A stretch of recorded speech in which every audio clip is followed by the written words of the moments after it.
Well, hello again, everybody. Welcome back. This is the fifth narrated presentation for the class. And as you can see, we are talking about Chapter 5, which is entitled The Working Cell. In this chapter, we're going to focus on how cells manipulate energy. What are the rules that govern that manipulation of energy? Because those are the rules that the cells have to work by. Then we'll look at the particular source of energy, ATP. And while ATP is not the only molecule that can be used as a direct source of energy for doing cellular work, it is the most important. And as a consequence, we need to not only understand why ATP can provide energy, but what is so unique about ATP that means that it is the point of focus when we come to think about cells doing work. Then we'll talk about a special class of proteins, which we call enzymes. They are most correctly described as biological catalysts, and we need to understand a little bit about enzymes because enzymes govern how cellular chemistry works, because they are the molecules that assist the chemical reactions of cells.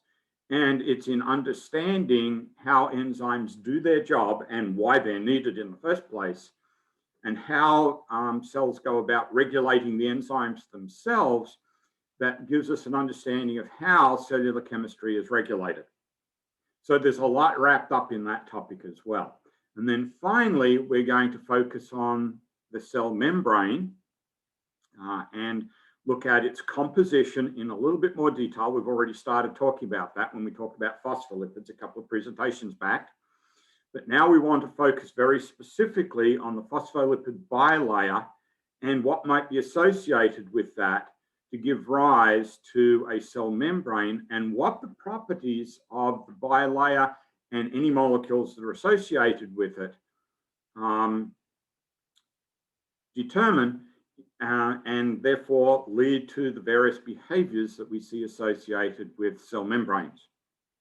So we've got a lot to cover in this chapter. So we might as well make a start, because the sooner we get started, the sooner we finish. And as always, remember, this presentation is broken up into sections. There are breaks built in here with concept check questions. And by all means, feel free to put me on pause, walk away, whatever you need to do as we work our way through this presentation to make sure that you don't get information overload, that you're not sitting here for too long in any one sitting, unless you really feel like doing that. But make sure that you take care of yourself as you are making your way through these presentations, because they are rather long, because I do try and cover all of the learning objectives that are associated with each chapter and give you all the necessary information that you're going to need to be able to answer the exam questions that are associated with each chapter. But that means that some of these presentations can get a little bit long. The alternative would be to break them up into multiple smaller presentations, and that may be something that I'll do in the future. But because this is the first time that I'm doing this, this seems to be at the moment the best way of doing it, but we'll see how that goes. Anyway, let's get started. So one of the issues that we have to confront when we're talking about cells is the fact that cells are chemical machines. We as organisms are chemical machines, which means that, number one, as a machine, we are governed by the same rules that govern every other machine, whether it be a car engine, an electric motor, you name it. The steam engine, which is where the rules were eventually developed and understood by examining the way steam engines work. And therefore, the discipline that's involved is called thermodynamics, heat in motion. Those rules do govern the way cells function. And so as soon as we start thinking in terms of cells at work, we also have to start thinking in terms of energy. Because work, simply put, means change. If you're doing work, you're creating change. And change is what creates the link to energy, because energy is best defined as that which has the capacity to cause change. So if you are doing work, and work always results in a change, then you really do need to have energy, because energy is the only thing that is going to allow you to cause change, because energy is that which has the capacity to cause change. So as soon as we start talking about cells as machines, we talk about cells doing work, then we have to discuss energy. And that means we also have to discuss the rules that govern energy. But not only do we have to discuss the rules that govern energy, we also have to see where that energy comes from, have to start to recognize where that energy comes from. And that's going to be the subject of both this chapter and the next chapters, or next couple of chapters, in fact. And we need to understand how cells get access to the molecules that they're going to process through chemical, excuse me, chemical reactions, which is why we refer to ourselves as chemical machines.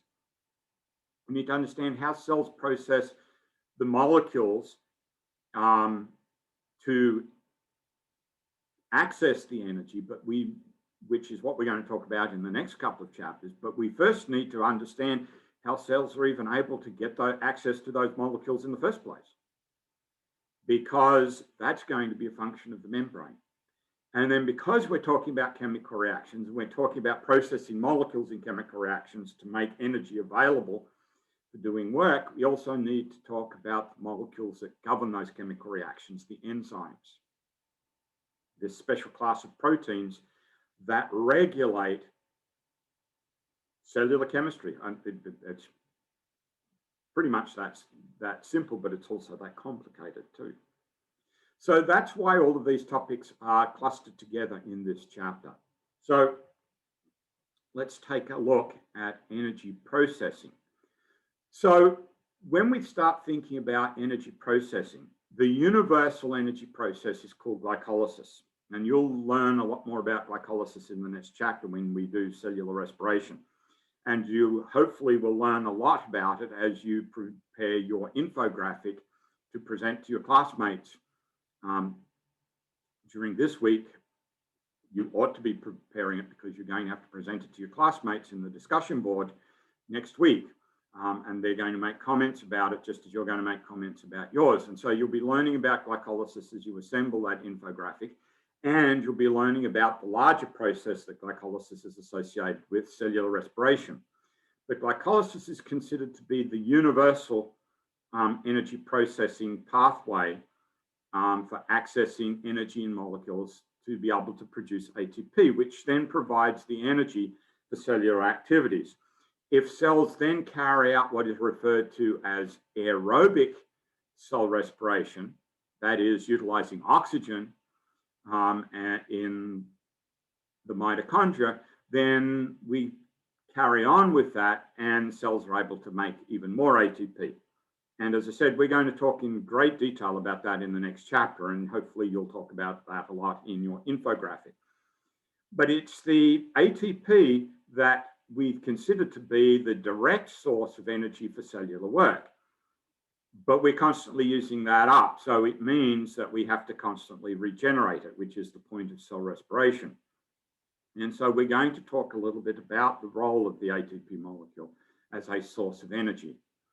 And we are going to talk about how we can utilize the cell membrane to regulate cellular activities by permitting some molecules in and not permitting other molecules in, by acting as a filter, a screen that allows certain things into cells and doesn't allow other things into cells, or allows certain things out of cells by it, but restricts other things so that they can't get out of cells. And we could make the same argument about the membrane-bound organelles inside cells too. So the nucleus, endoplasmic reticulum, the Golgi, the Golgi apparatus, all of those, and including the mitochondria and the chloroplast as well, all of those have membranes around them, and those membranes are just as much a screen or a filter as the plasma membrane itself. So we really do need to discuss the membrane structure and why it functions as a screen. So that's why we discuss these three topics. And I know I'm being a little bit repetitive here, but I can't emphasize enough the importance of why we need to discuss these, because it really does help us understand why cells can function, why we are alive and not dead, and why things can go really haywire when some of these processes are interfered with. And I'll touch on a couple of things that can go wrong as we progress through this chapter and on into the next two chapters, because we do cell respiration in the next chapter and photosynthesis in the following chapter. And there we can talk a little bit more about what happens when those processes go wrong, because that will also have effect on cells. So I'm going to jump over a couple of slides so that we can actually start, or jump over that slide at least, so we can actually start talking about energy processing. So as I mentioned in the previous slide, energy is defined as that which has the capacity to cause change. It is the best and most accurate and simplest definition of energy. And every biology textbook that I've ever come across uses exactly the same definition. Energy is defined as that which has the capacity to cause change. So energy is what is required for work, and work is what is done that gives rise to the change. So as we do work, as we carry out this process that is going to give rise to the change, then we need to have access to that which has the capacity to cause change. That is, we need to have access to energy. So when we start thinking in terms of cells, we recognize two very different types of energy. And so to illustrate the concept of these two different types of energy, and there are definitions right here on the slide, but I think it's always nice to do a show and tell to emphasize what these definitions are like. So I'm holding in my fingers a pen, and I'm holding it above the desk that I'm sitting at here in my office, in my home office. So as the pen is currently positioned, it's not able to fall because I'm holding it and preventing it from falling. That doesn't mean it doesn't have the capacity to fall. It certainly has. In fact, it has, to use the proper term, the potential to fall. And because it has the potential to fall, because it has the potential to change its position, we say that it has potential energy. And that potential energy is present in the pen because it has that potential to change its position. So potential energy is energy that is present in an object because of its position. And it's not just its arbitrary position. It has to be a position where there is the potential to move from that position. So if I was to let go of the pen, we know it's going to move. Why? Because it's being pulled on by the Earth's gravity. So it's not just that the pen is, or the particular location of the pen, it's the fact that the pen has, as encapsulated in its position, a capacity to move from there. So when I let go of it, it falls, just as we expect. But as it falls, it's now moving. And as it moves, the potential energy that it had sitting in a stationary position, but having the potential to move from that position, the potential energy is converted to kinetic energy. Kinetic energy, as you can see from the slide, is defined as the energy of motion. But more importantly, it's kinetic energy that is also the energy of work. So when an object changes from stationary to being in motion, its potential energy is converted to kinetic energy, and that means it is now capable of doing work. So built into one of the two laws that helps us understand the nature of energy and energy manipulation is the idea that energy can be changed from one form to another. And you've probably heard at least part of that what is known as the first law of thermodynamics, because most people, when I start reciting it, can finish it off. It's sometimes referred to as the law of conservation of energy, but it is more correctly referred to as the first law of thermodynamics. And it begins by saying energy can neither be created nor destroyed. And that's probably the part that you've heard. What that is telling us is that you can't make energy magically appear, and you can't magically make it disappear. Energy is present, and you can't make it disappear, and you can't make it appear out of nowhere. But the second part of the first law, and this is the part that most people have not heard, says that while energy can neither be created nor destroyed, you can change it from one form to another. It can be converted, and you can move it from one location to another. It can be moved around. That's legitimate. So that's the first law of thermodynamics. And what we need to realize about these laws, and this is something that is often escapes the notice of most people. And I'm going to move the box here that's capturing the text and showing the transcription of the text up here, so I can use the bottom of the slide to put notes in. So the way it is stated here, life depends on countless similar conversions of energy from one form to another. That's the first law of thermodynamics. I guess it helps if I turn the pen on. Let me put it in black. So this is the first law of thermodynamics.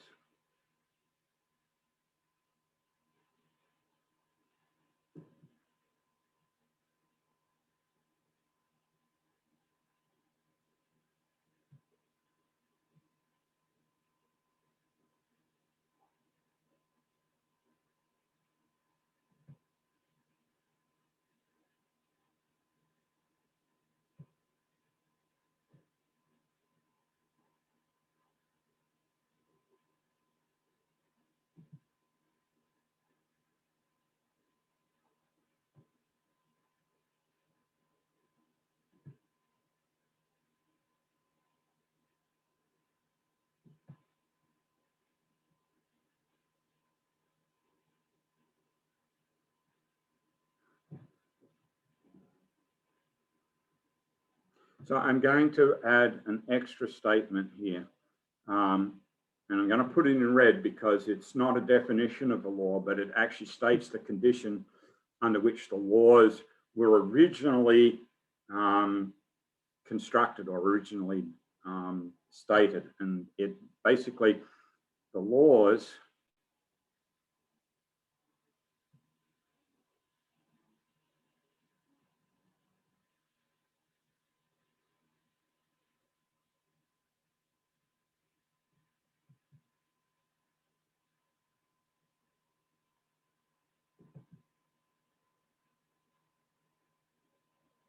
so it originally applied to what is referred to as a closed system, meaning no energy in or out.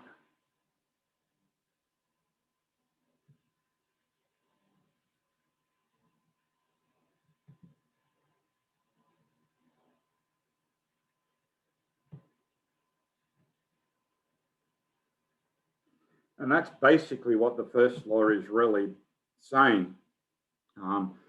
If you're dealing with a closed system, the amount of energy that's in there is fixed. Energy can't be created and it can't be destroyed, which means that what energy you've got is what you've got. If you're dealing with a closed system, you can't make it magically appear, you can't make it magically go away, but you can change from one form to another. So this is the first law of thermodynamics, and cells are all about that. We access potential energy, and we'll talk about where that potential energy is coming from. And by carrying out cellular processes, we turn some of that potential energy into kinetic energy, the energy of motion, but also the energy of work. And that allows us to do cellular work, whatever it might be. And there are three basic types of cellular work. There's transport work, there is movement work, and there is chemical work. And energy is required for all of those three different types of cellular work. And so the first law tells us a little bit about that. It says that, okay, so there may be a fixed amount of energy, but that doesn't mean that you can't do anything. It just simply means you've got a fixed amount of energy. But you can change it from one form to another, which is great because that means we can change potential energy to kinetic energy. And you can move it around, which is also great because we necessarily have to move energy around within the cell from where it's created to where it's going to be needed. So the first law of thermodynamics, this law of conservation of energy, is perfect for what cells need to do. But then we have to think in terms of what the second law tells us. And so this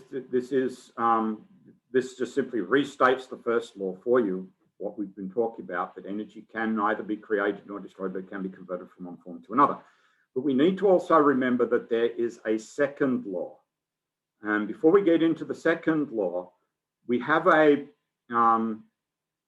animation, and you can find this animation in the resources page for this chapter. So if you go to the week 5 module, you find the week 5 overview, which outlines for you all the tasks for the week, but then you'll also find a link to the chapter 5 resources. And again, you're going to find all of these animations available for you. And this animation simply illustrates the idea of potential energy and kinetic energy and the conversion between the two using a bow and arrow. So when you have the arrow at rest and no tension on the string, there is no energy in the system. But when the archer notches the arrow onto the string and pulls back on the string, now the tension on the string has the potential to shoot the arrow forwards. So now the arrow has the potential to change its position. So the arrow has potential energy because of the tension on the string. When the archer lets go of the string then forces the arrow forwards. It's now moving, and that potential energy from the tension in the string is now being converted to kinetic energy of the arrow. And it flies through the air and pierces the target and hopefully hits the bullseye if everything goes according to plan. So again, it's all about conversion of potential energy to kinetic energy. Nothing really new, but this is just a nice illustration. So take a look at that. This animation is in the resources page for chapter 5, if you want to take a look at it and hear the explanation of the voiceover. I mean, they go into some detail talking about this. Okay, but I'm going to come back here and I'm going to actually talk about the second law. So there is a second law, and this is the one that does become a little bit more important to organisms.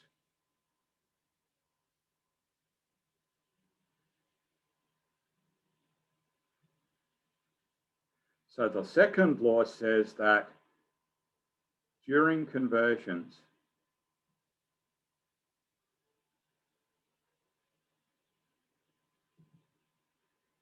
some energy is diverted, or we could put in parentheses, converted,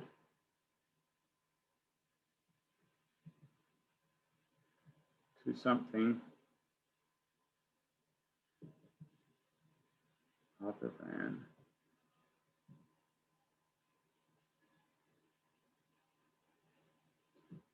kinetic energy.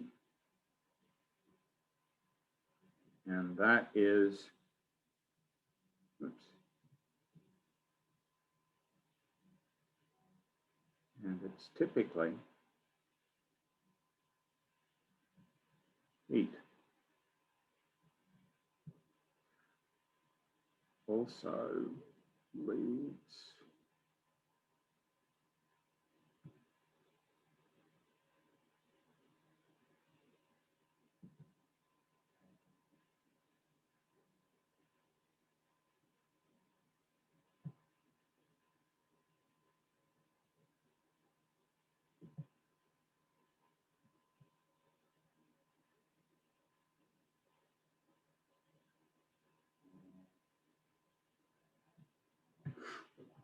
So the second law basically says that every time we do an energy conversion, and remember we're primarily focusing on the conversion of potential energy to kinetic energy.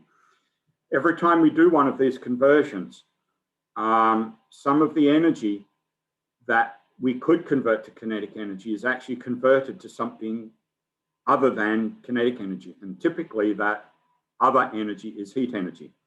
And the problem with heat energy is that it can't be used for work.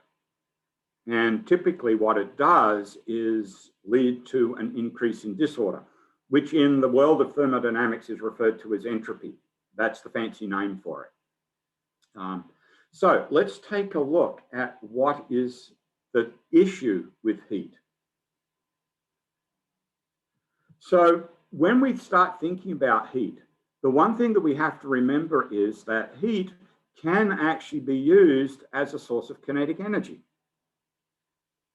When we think about temperature, and when we were talking about water, we actually talked about this a little bit.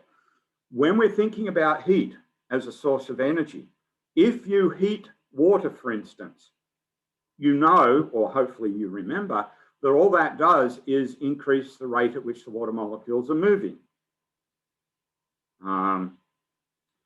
And that means that they're actually becoming less ordered, that their motion is becoming more random.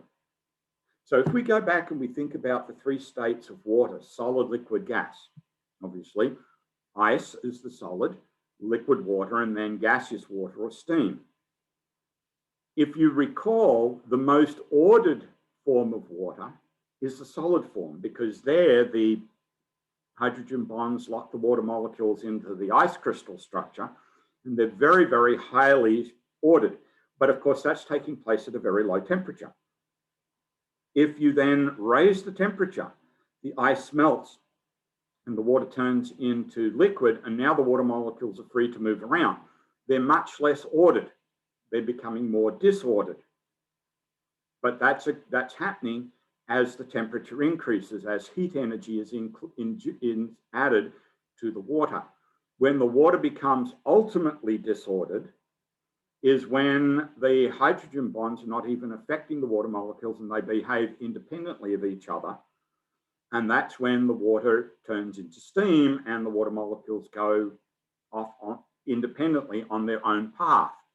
And the hydrogen bonds no longer have any effect. But of course, that's happening at an extremely high temperature, comparatively speaking, at 100 degrees Celsius. And so what we see is that heat, while it can be a form of kinetic energy, because it's certainly making the molecules move, is actually, by causing the molecules to move, not creating order, but actually increasing disorder. And that is the problem with heat energy. It doesn't actually help in creating order. And the one thing that we know about organisms is that they thrive on order. They work extremely hard to maintain an ordered set of chemical reactions, and anything that disrupts that ordered set of chemical reactions is not going to help the organism at all. And this is the reason why organisms can't afford to get heated very much. If you know a little bit about our bodies, hopefully you know that they operate best, they function best at a temperature of 37 degrees Celsius. The lethal temperature for the human body is 45 degrees Celsius. So you can see there's not a lot of wiggle room. You can't afford to let your body heat up terribly much, because things start to go wrong really quickly once the body temperature starts to rise. In fact, if your body temperature rises to around 38.5 degrees Celsius, we say that you've got a fever. And then you need to start paying attention. If it gets to 45 degrees Celsius, all sorts of bad things are happening. Cells are breaking down, whole sets of chemistry are breaking down. That's a lethal temperature. So heat as a source of energy is fine if all you want to do is make molecules move faster.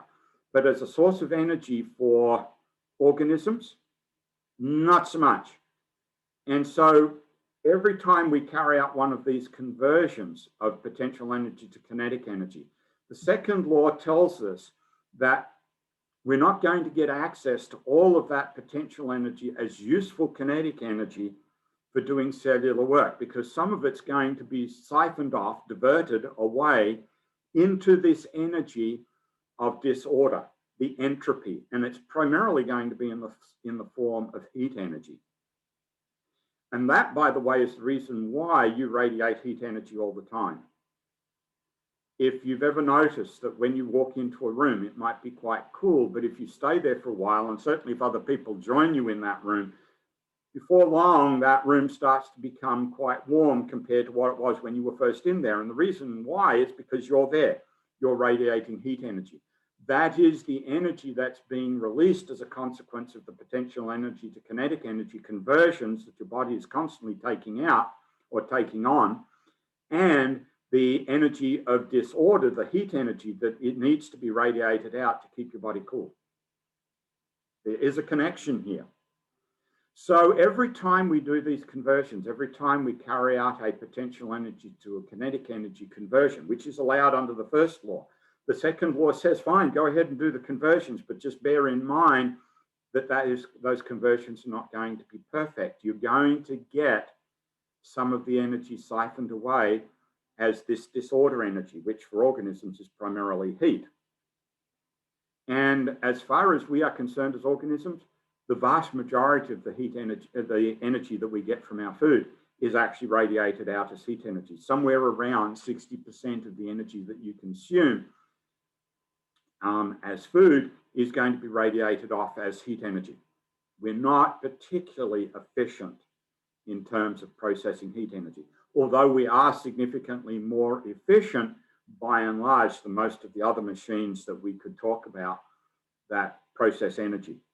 We're, as an energy processing machine, pretty efficient comparatively speaking. So this is the reason why we also have to pay attention to heat, because it is this source of entropy. And entropy is a big deal when it comes to thinking about energy processing and chemical machines, and particularly organisms as chemical machines, because we are very, very sensitive to heat. So we now have the two laws that really govern the processing of energy in an organism. There is a third law of thermodynamics, and most people actually ignore it. But the third law, simply put, says everything runs downhill. It's the reason why water runs downhill. It's the reason why things go from order to disorder if they're left to their own devices. It's why everything runs downhill. That is the third law of thermodynamics, and it comes out of the second law of thermodynamics.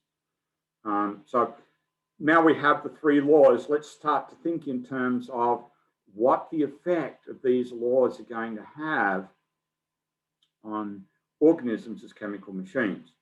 So one of the really great analogies that we can make, and I know this is going to sound really strange, but one of the really great analogies that helps us understand all of this is to think of another energy or chemical machine that we're all familiar with, and that's our car engine.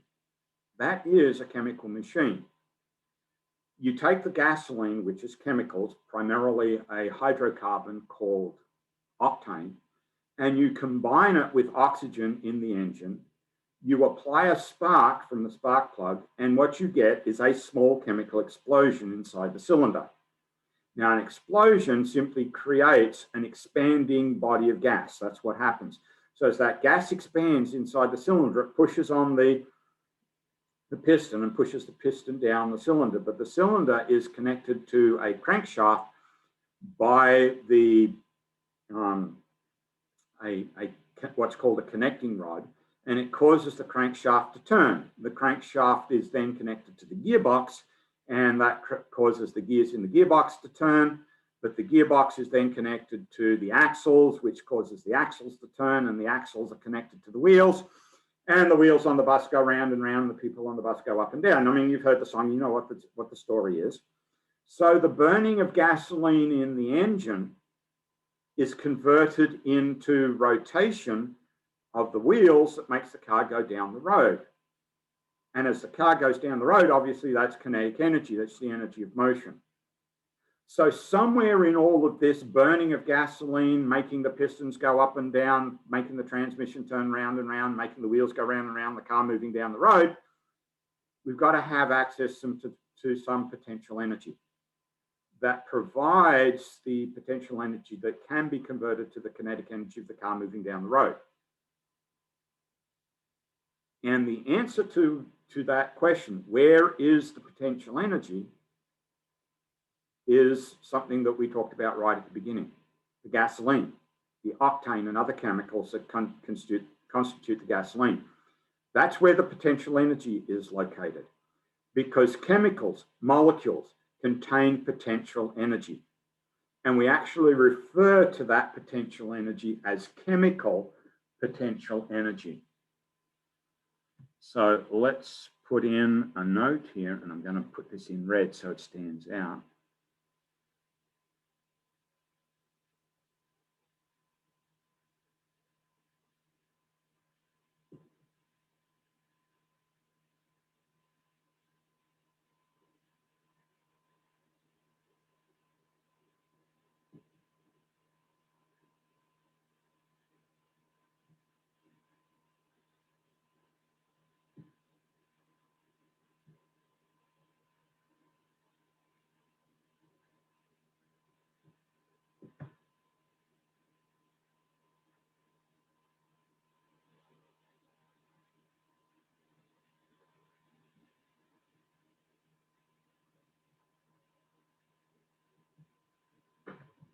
So it's the chemical reactions that allow us to access the potential energy contained in molecules.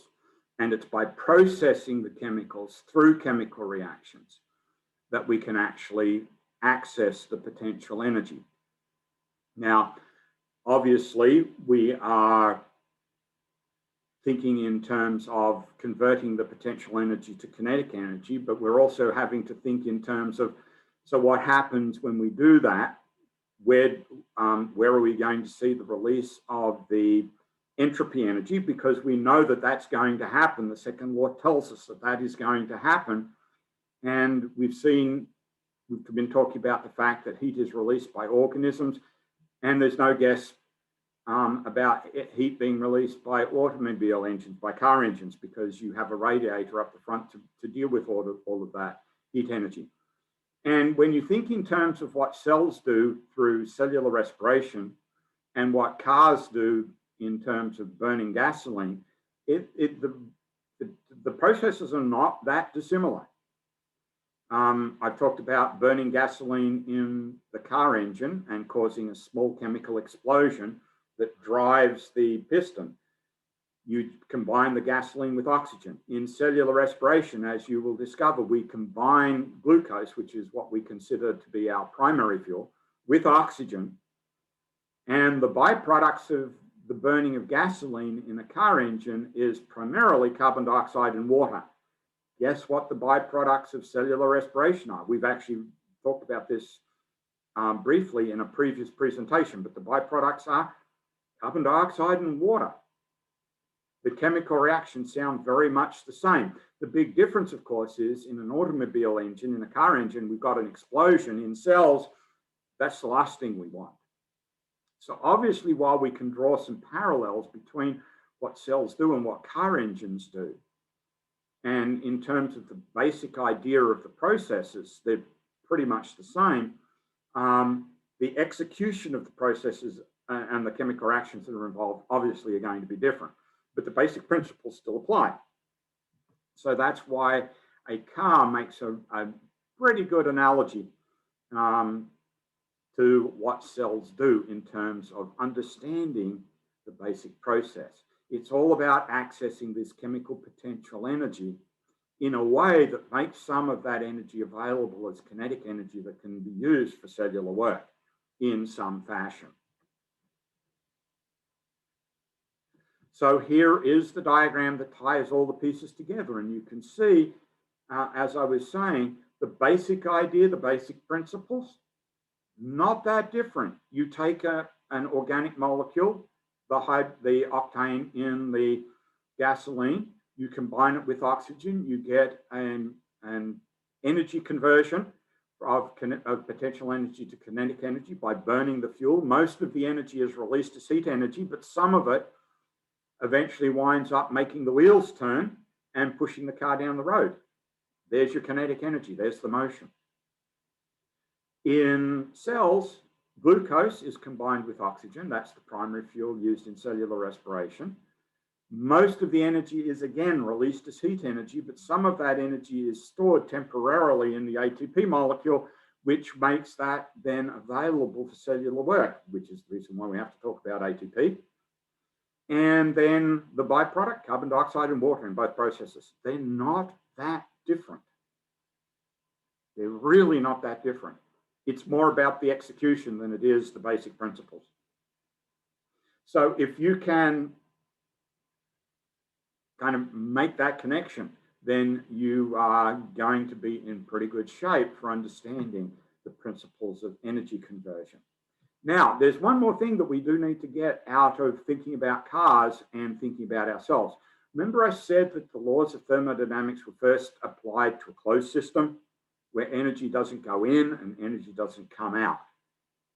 Well, how well would your car continue to function if it was a closed system? Meaning no energy in and therefore no energy out.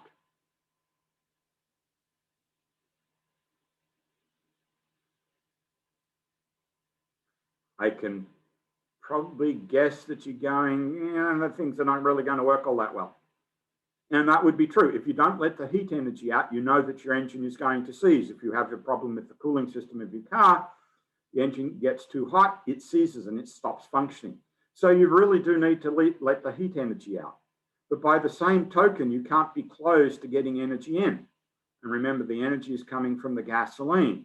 So you can't drive your car forever. Eventually it runs out of gasoline and it stops working too. So you have to fill the tank again. So the car as an energy burning machine, as a chemical machine, cannot be a closed system.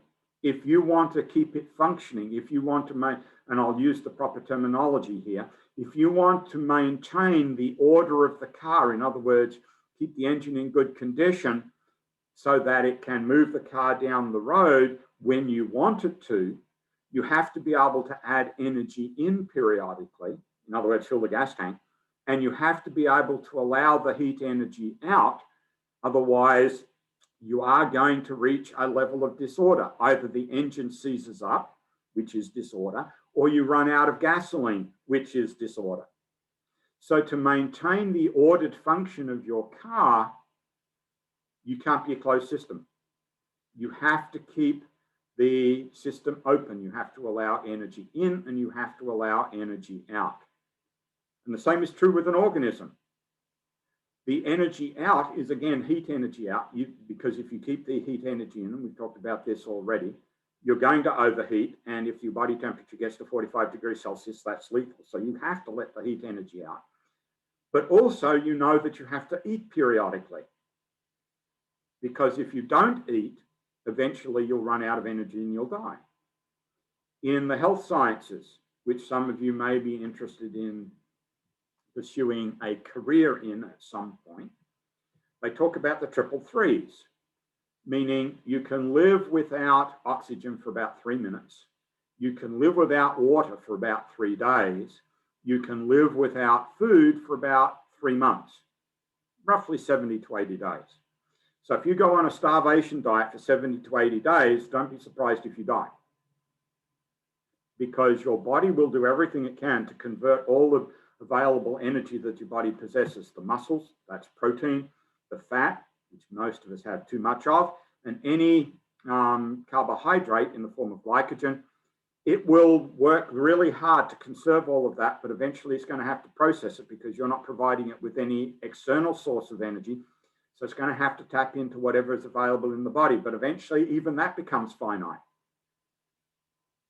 And you run out, and eventually you die. And the body's pretty good at conserving the energy. That's why it takes about 70 or 80 days approximately for a person to die if they choose to starve themselves to death. So again, we as an organism cannot function as an open system. So maybe I need to make a note on here.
So that's just a note to make sure that we understand what this idea of closed system versus open system is. You cannot function as a closed system. You have to be an open system.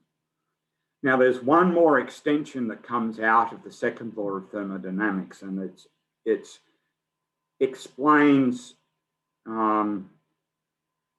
again, or it ties in with this idea of being an open system rather than a closed system. And it's the idea that if you are trying to maintain order, it's not just that you need energy to create order, you need energy to maintain order. And if you're trying to maintain order in one location, you're probably going to, it's probably going to result in disorder in another location, because again, you have finite resources to play with. So the way I illustrate this in most classes is to talk about your bedroom. Imagine your bedroom right now. In fact, you may be sitting in your bedroom right now as you're watching the presentation. And it's a fair bet that that bedroom is not perfectly ordered, not everything in its place, not perfectly clean and tidy. If you're a typical person, that's what it's going to be like. You know then that in order to get it perfect, in other words, to create an ordered bedroom, you're going to have to do work, which means, of course, you're going to have to use energy.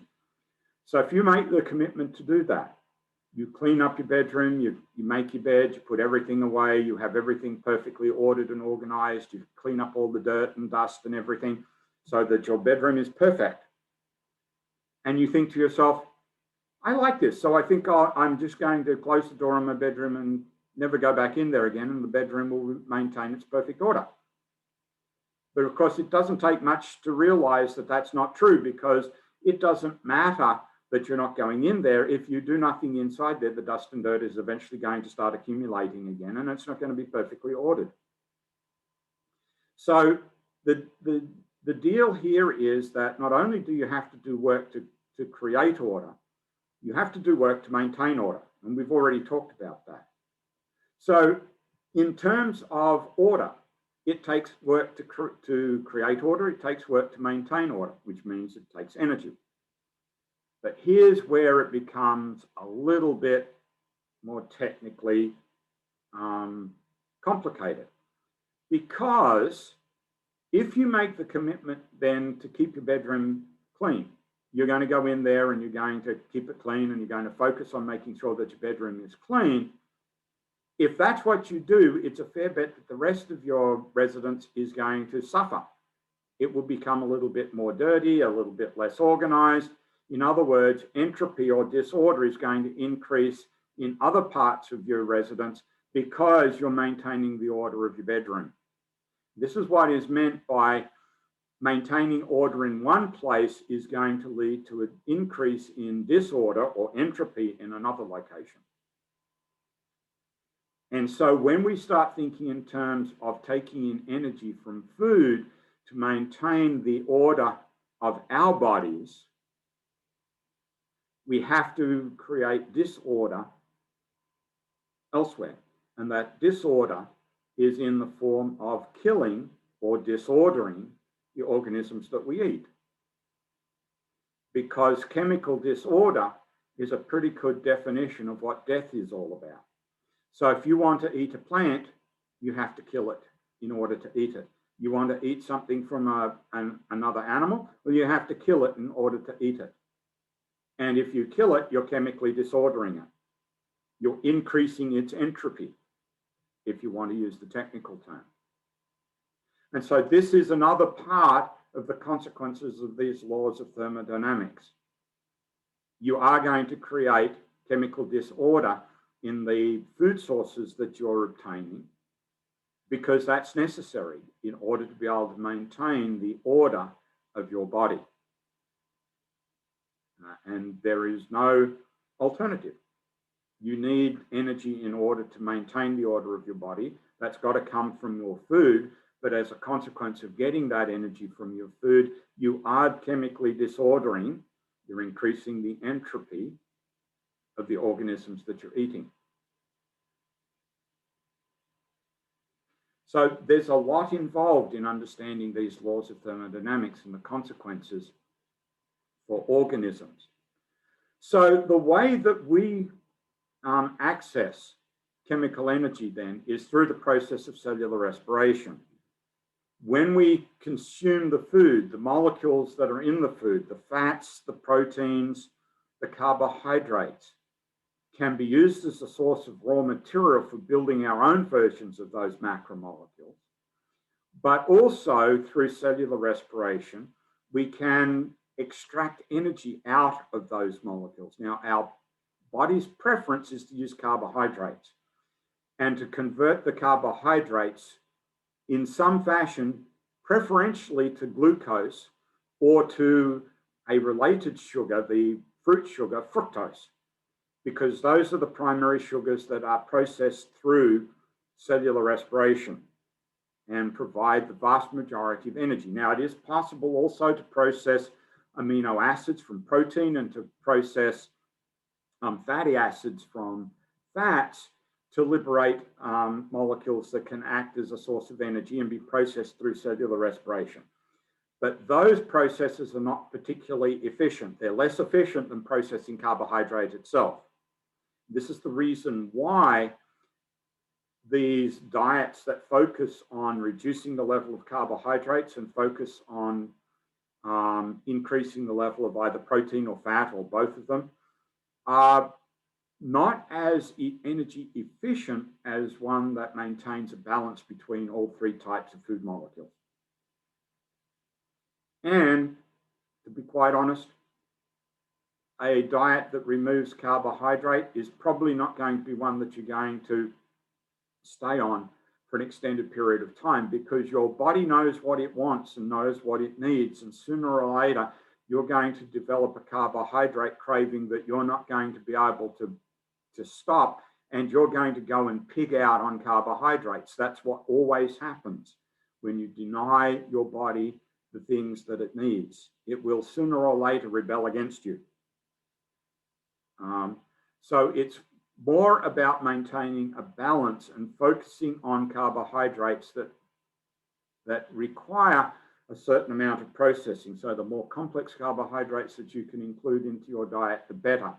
The less focus on simple carbohydrates like table sugar and other easily digested sugars that provide nothing but calories and energy are of greater value in terms of providing energy for your body. But it is carbohydrates that represent the primary fuel. And as I've said before, we're not particularly efficient. The book quotes 34% of the energy used for work. I've seen numbers as high as 40%. The numbers go backwards and forwards. I'll be quite honest with you. The science behind energy processing is not an exact science. There have been changes in the way we think about how much energy is actually made available through food molecules in the form of ATP. And the numbers are changing as we learn more and more about how the process works and how efficient or inefficient the process is. So the best numbers are somewhere around 35 to 40% of the energy from food is used for cellular work. What happens to the rest of it, as we've seen, gets radiated out as heat energy. And of course, we measure the energy in food in terms of the calorie. And we've talked about this before when we talked about water. Because of water's ability to absorb huge amounts of heat energy and not rise in temperature significantly, it's used as the yardstick for measuring the amount of energy in any substance, because water is able to absorb the largest amount of energy without a significant rise in temperature. And so we actually define the calorie as the amount of energy required to raise the temperature of 1 gram of water by 1 degree Celsius. Historically, in measuring calories in food, we've used calorie with a big C, which was equivalent to 1,000 of these, what we used to refer to as chemical calories, or calorie with a small c. But recently, within the last 15 years or so, dietitians and nutritionists and the food manufacturing world have decided to use the prefix kilo, or to use the smaller abbreviation, the K in front of calorie, to represent 1,000 calories. And so this is the kilocalorie, kilo being the Latin prefix for 1,000, to refer to what used to be the calorie with the big C. And so when you look at the nutritional panel on a food container, you used to see it in terms of calories with a big C, now you see it in terms of kcals. The amount of energy that you need to take in during an average day has not changed. It's still around 2,000 to 2,200, either calories with a big C or kcals, kilocalories, but that's still equivalent to around 2 million chemical calories, calorie with a small c. So if you want to put that in context, that's about the amount of energy necessary to raise 2 million grams of water by 1 degree Celsius, or to raise the temperature of 2,000 kilograms of water by 1 degree Celsius. And if you're not familiar with a kilogram, well, 1 kilogram is 2.2 pounds, so that's about 4,400 pounds of water, or roughly the mass or the weight of a small car. It's a huge amount of water. That must mean it's a huge amount of energy that we take in on an average day. And that is just to do the average activities that we all participate in. That doesn't include any exercise that you may do of significance, whether you're an athlete that's burning through a lot of calories, whether you work really hard physically and you burn through a lot of calories, then you have to up your calorie content. The flip side of that is that if you take in too many calories but don't burn them off, then the body doesn't waste them. No. The body's attitude is, if the calories are there, I'll consume them. If I don't burn them, I'll store them. And it stores them as fat, because fat is the most energy dense of the three food molecules. So let me just check, because I'm not sure whether I put this in. No, I don't have it in here. So let me give you the breakdown. So 1 gram of carbohydrate is equal to 4 kilocalories. 1 gram of protein is also equal to 4 kilocalories. 1 gram of fat is equal to 8 kilocalories. So you can see there that in terms of energy density, fat is the most energy dense because it contains the greatest number of calories per gram of mass. For the record, 1 gram of alcohol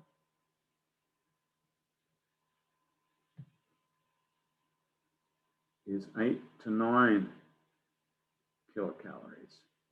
So that's why people who drink a lot of alcohol usually wind up with what is referred to as a beer belly. It's a lot of fat that's being stored because of the excess calories. So on the next slide, there's a listing of calories in typical foods and then the number of calories that can be burnt doing particular exercises. And so you might find these interesting to compare the sorts of foods that you might want to eat and the amount of exercise of different types that you have to perform to burn off these calories. Now, this is an old table. There is a newer table in the textbook, and we're about to take a break, and there is a concept check question. So let's move to the break slide and the concept check question that relates to the newer information in the textbook. And so my concept check question here,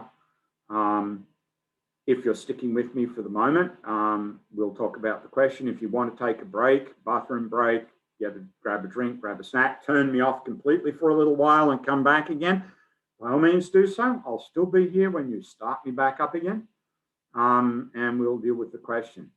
So here's the question. According to the data in figure 5.3 in the textbook, and it's on page 78, how long would you need to walk in order to burn off the energy in calories in a single slice of pepperoni pizza? Cue the Jeopardy music for a minute.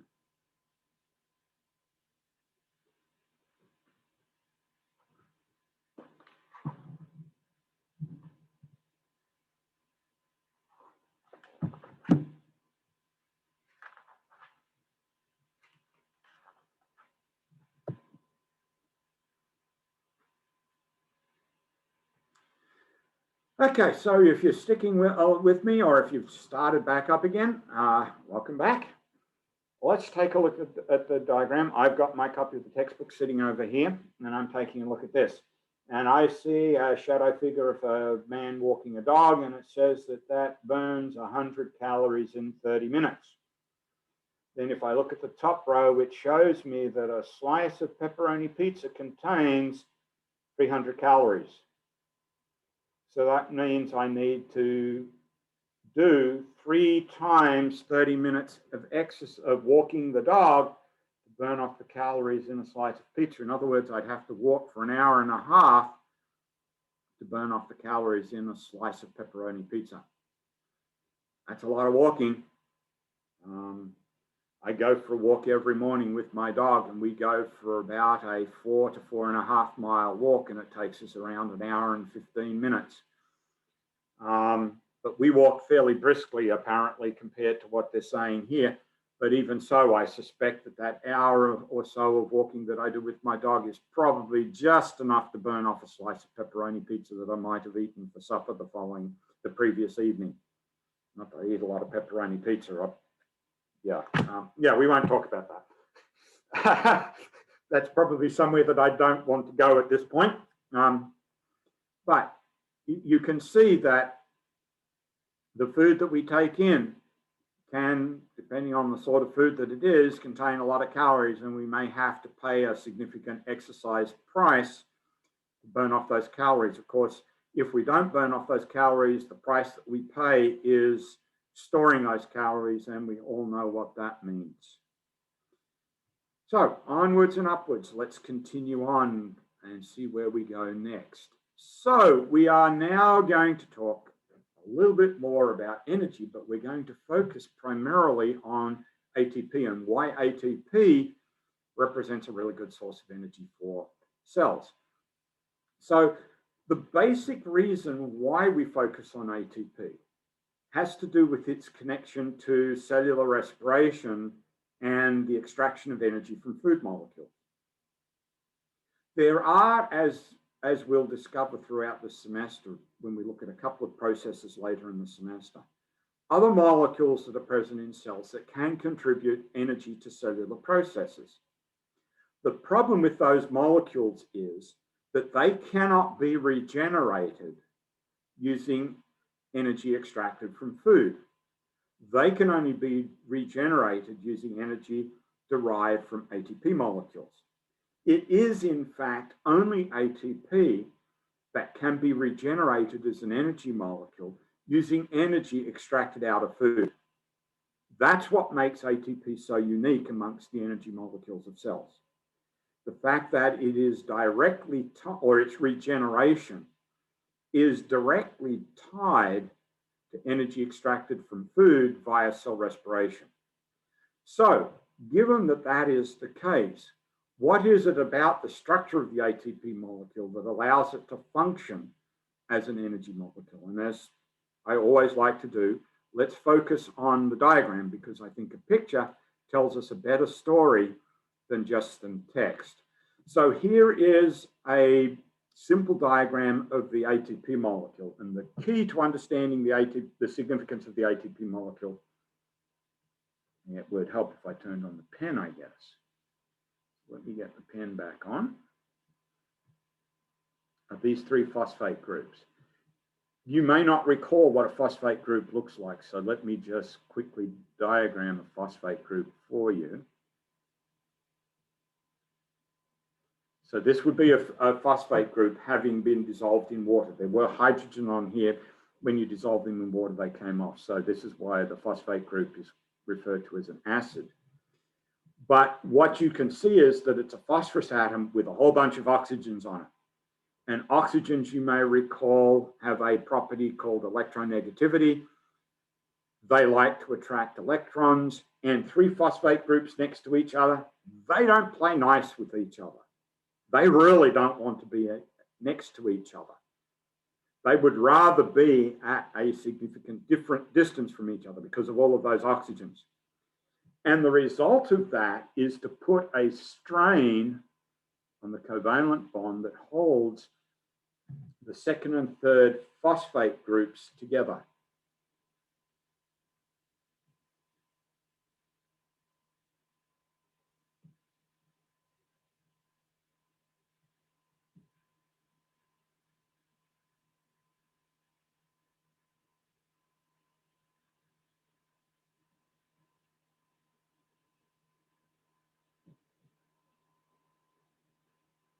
And the reason why this is important is because anything that is in an unstable position, by definition, also has a lot of potential energy.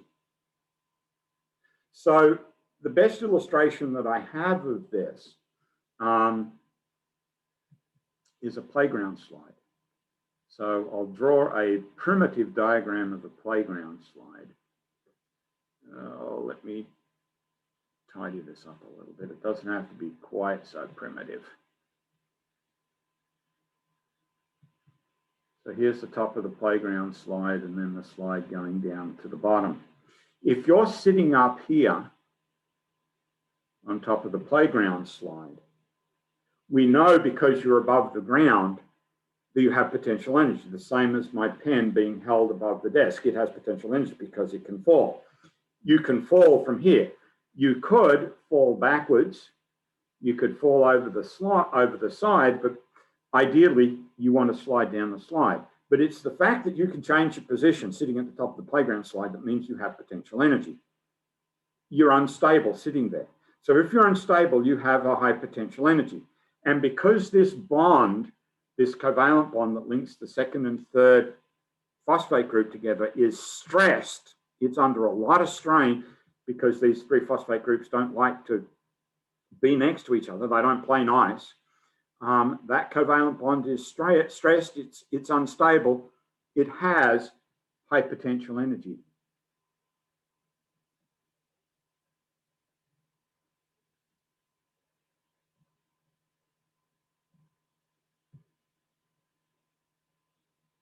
Now, if you want to reduce the potential energy of yourself sitting on the playground slide and move to a more stable position, the answer, of course, is to move down the slide. If I want my pen to be stable, if I keep holding it in my fingers, there's always the possibility that it's going to fall. If I want to stop it from falling and make it as stable as possible, I just simply put it on the desk. It can't fall any further because the desk prevents that. So it's in a stable position. It can't fall any further. It can't move anywhere. It can't change its position. So it has no potential energy and it has no kinetic energy. So to reduce the potential energy, or to be a little bit, or to state it another way that's more reflective of what we want to do, to be able to gain access to some of that potential energy, we want to move the molecule from a unstable position to a more stable position. So just as sliding down the slide and perhaps reaching the bottom and sitting at the bottom of the slide means becoming more stable, so removing one of the phosphate groups is going to take the ATP from a less stable to a more stable position. And that's going to take it from a high potential energy situation to a lower potential energy situation.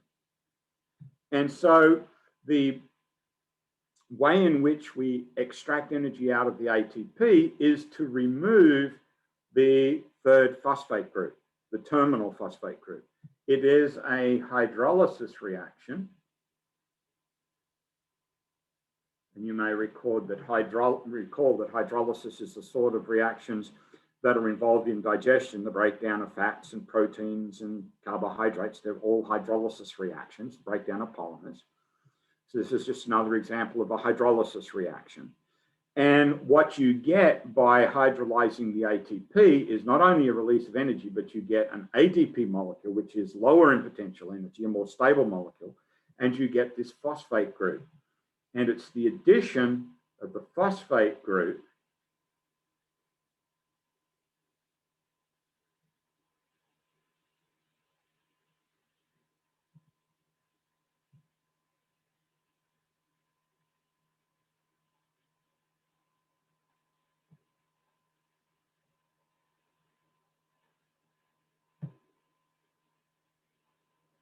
start to get a little messy here, I think. But the important part here is this phosphate group, when it's transferred to another molecule, represents the transfer of the energy. So when we hydrolyze the ATP, the typical way in which that energy is made available for cellular work is by transferring that phosphate group to something that requires the energy. It could be a chemical that's involved in a chemical reaction. That transfer of energy increases the energy available for the chemical reaction.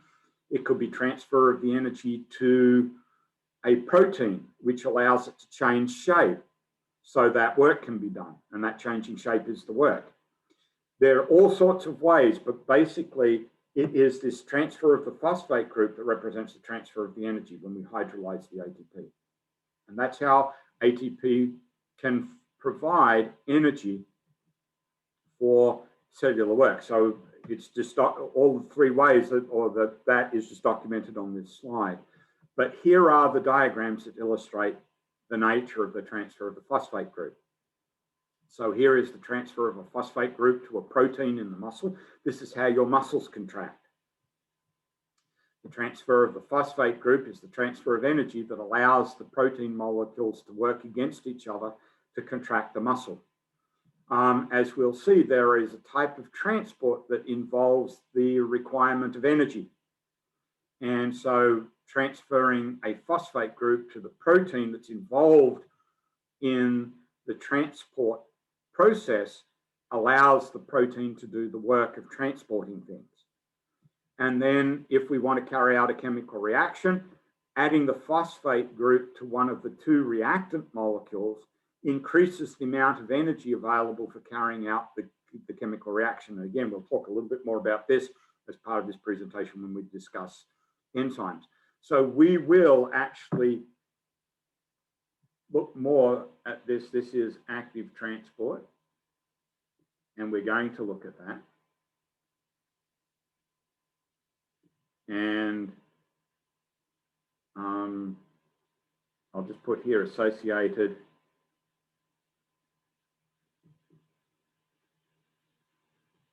with enzymes. So we'll talk a little bit more about both of these as we progress a little bit further through the presentation. But these are the three basic ways that ATP can provide energy for cellular work. It can provide energy for movement of proteins. It can provide energy for movement or or transport of molecules through transport proteins where work needs to be done, and it can increase the energy available to carry out chemical reactions. These are the three basic ways in which ATP provides energy for cellular work. So, as I mentioned, it is this tie-in between ATP and the energy extracted from our food molecules that makes ATP so important. The problem is that, like everything in cells, there is a finite amount of ATP. So we churn through a huge number of ATP molecules every second. The book quotes a number about 10 million ATPs. Mathematically, if you think back to the, or statistically, if you think back to the triple threes, the 3 minutes without oxygen is tied to the availability of ATP, because oxygen, or the availability of oxygen for cell respiration, is what allows our cells to generate the huge numbers of ATP molecules that are necessary to keep us functioning. Deny the cells the oxygen and that process stops, and after about 3 minutes or so, the cells have started to consume all the available ATPs, and cellular processes start to cease. After about 5 minutes, most cellular processes have ceased or are rapidly coming to an end, and you can start thinking in terms of cell death and therefore the death of the organism shortly thereafter as a consequence of that. So we burn through a huge amount of ATP. The problem is we have a finite number of ATPs. So necessarily we really do need to reconstitute them on a regular basis and in huge quantities. And this is where cell respiration and food molecules come in. So this diagram is illustrating what is called the ATP cycle. And it's the existence of the ATP cycle that finally brings together the actual importance of ATP. Yes, cellular work is dependent on ATP molecules, but we churn through such a large number of them every second that we would churn through all the ATPs that our cells contain very, very quickly if it was not reconstituted in some fashion. And it's because ATP and only ATP can be reconstituted by energy directly extracted out of food through cell respiration that identifies ATP as the key energy molecule for cells. We actually make the statement that ATP is the energy bridge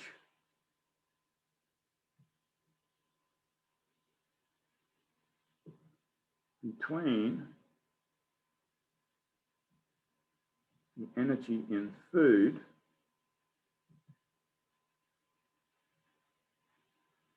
and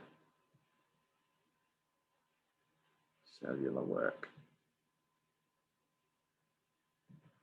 So that, in a nutshell, is why ATP is so significant and why we really do need to pay attention to ATP.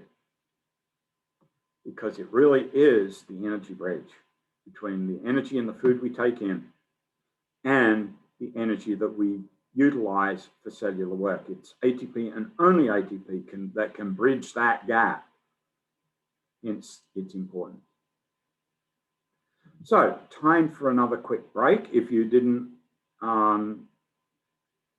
take a break last time, here's another opportunity to do so. If you're hanging with me, here are the concept check questions. If you're going away to take a break, when you come back, you can pick up right here. I'll still be here talking about the concept check. So here are the concept check questions. How is the energy of ATP made available for cellular work? Other molecules are used in some cellular processes as the source of energy. What makes ATP so unique? Cue the Jeopardy music for about 30 seconds and then we'll come back.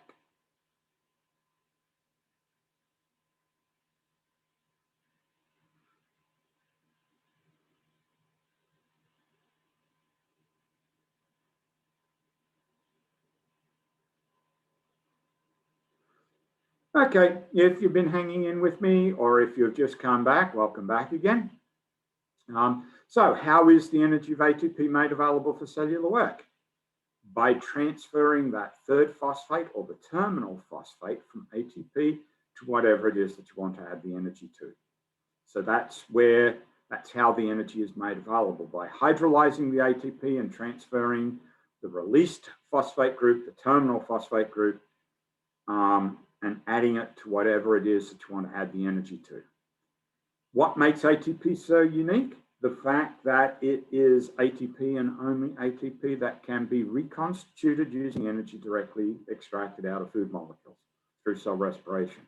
All the other types of energy molecules that can make energy available for cellular work can only be reconstituted using energy from ATP itself. So that's what makes ATP so significant, that its reconstitution is tied to the energy extracted from food. That's what makes it so very specifically unique. So onwards we go.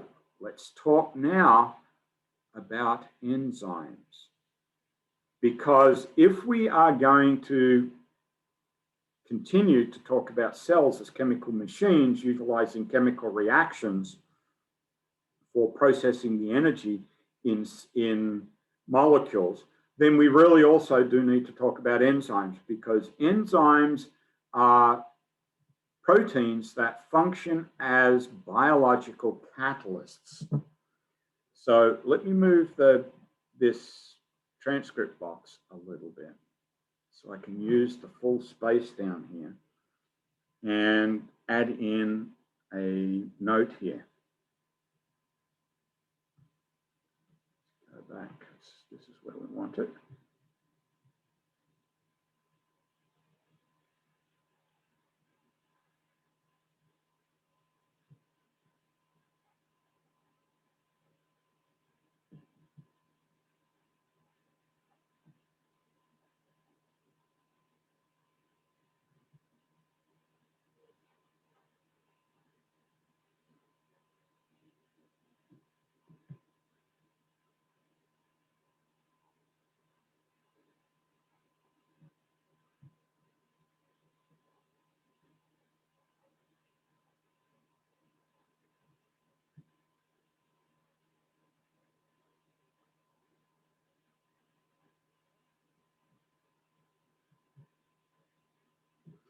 So a catalyst participates in a chemical reaction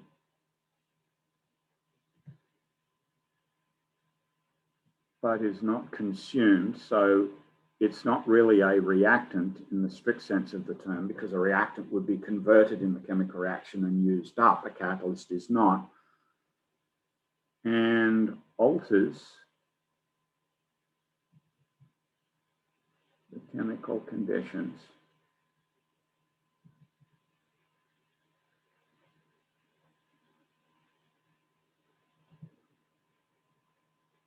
to favor the chemical reaction.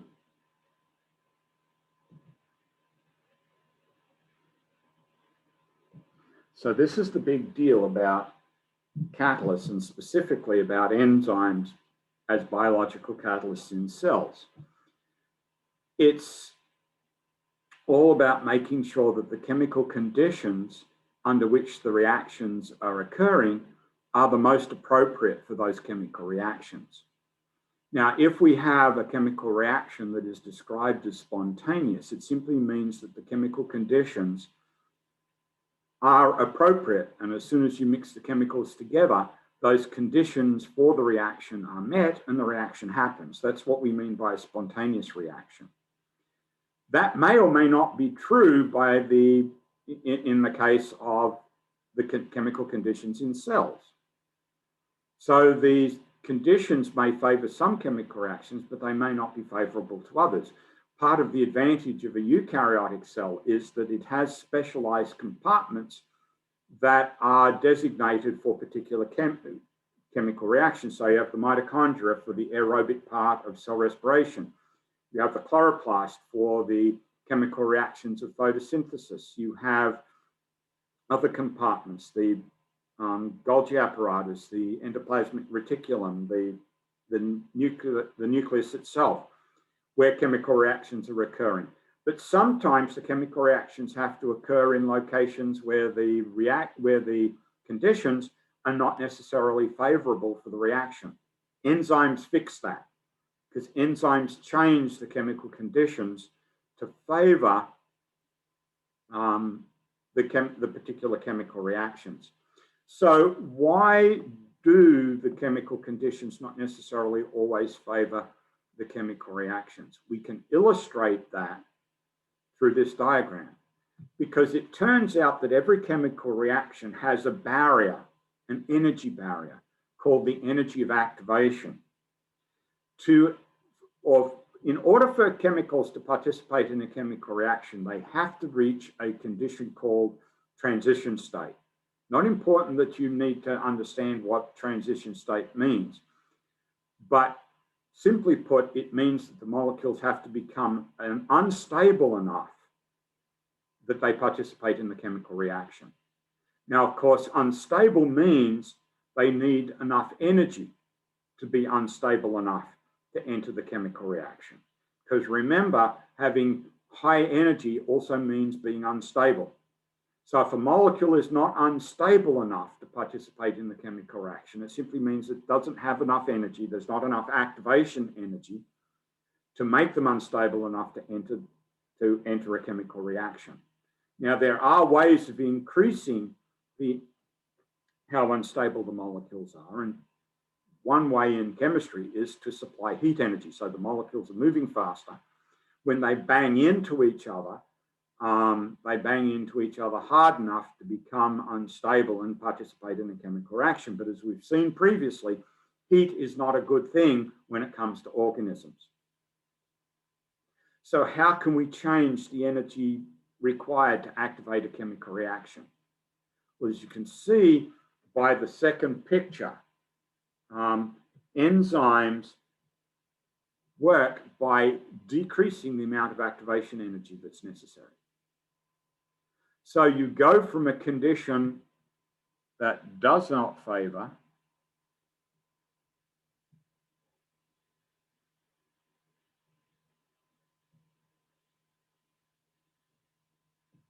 to a condition where the reaction is favored.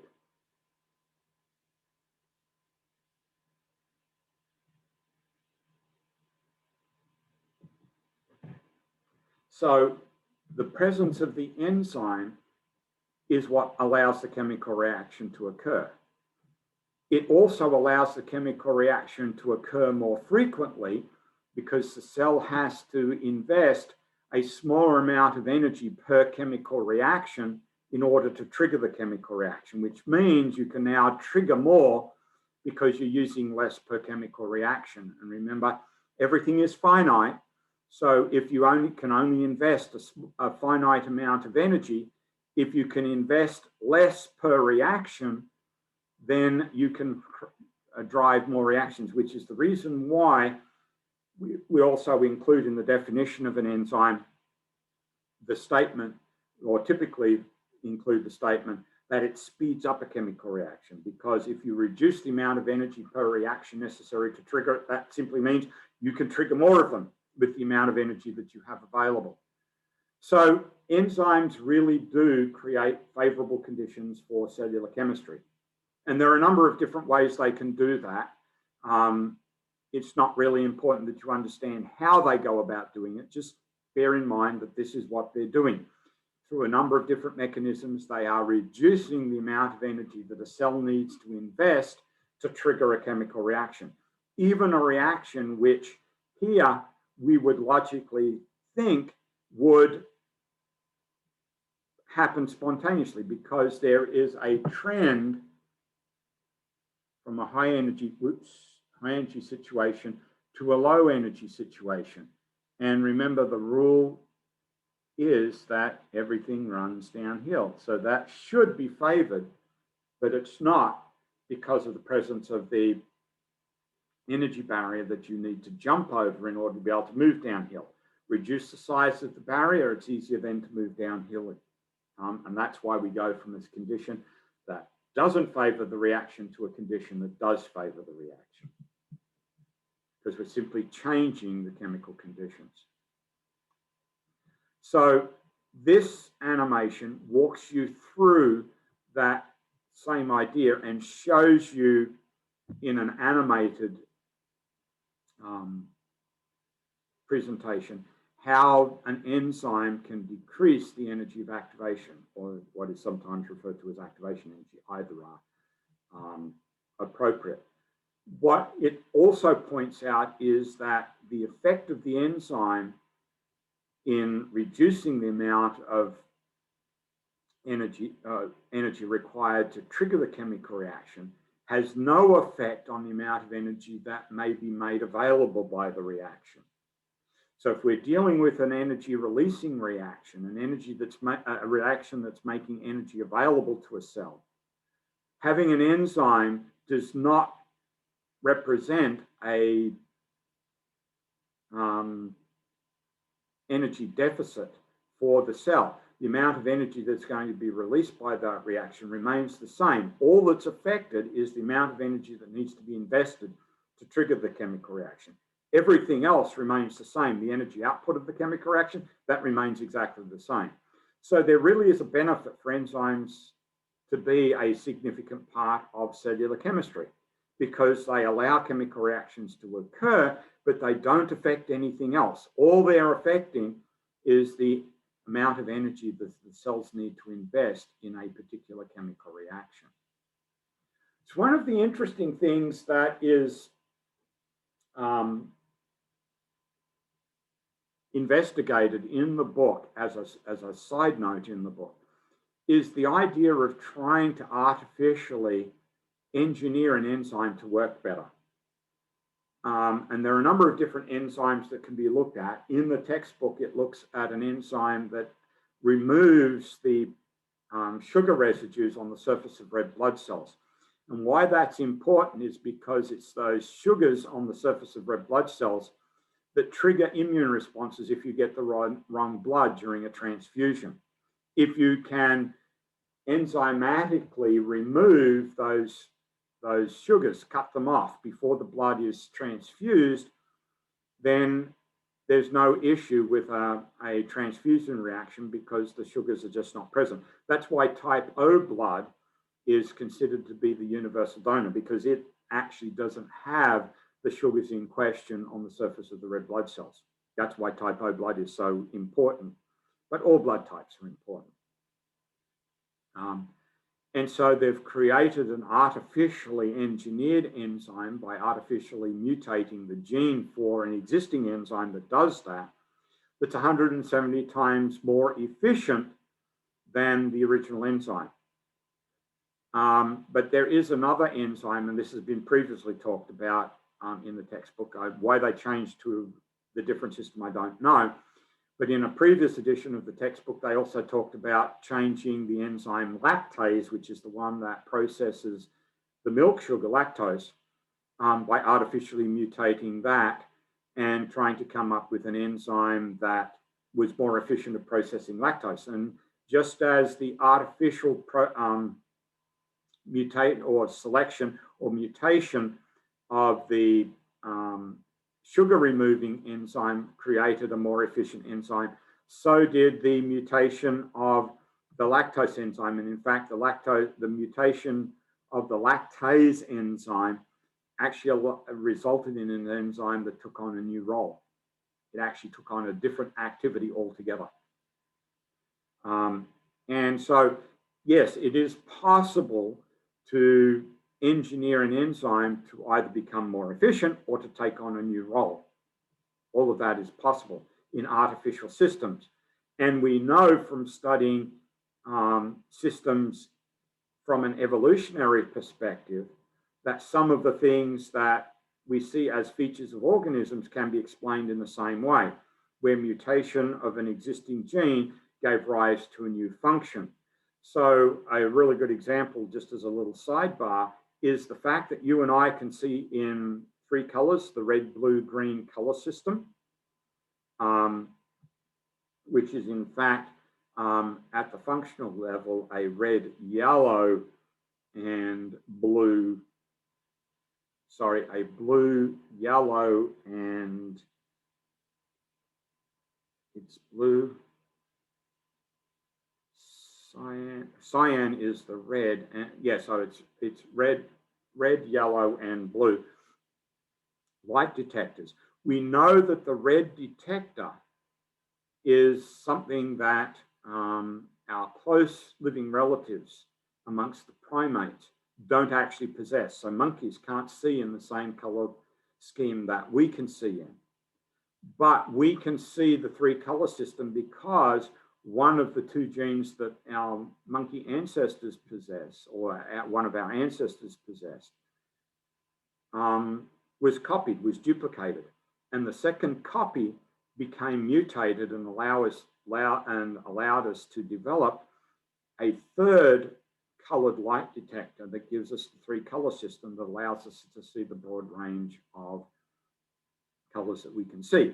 Again, because the gene and the protein that it produced took on a new role, because so long as one of the genes maintained the existing role, the new gene could take on a new role and the new protein could take on a new role. And that's why we see in three colors.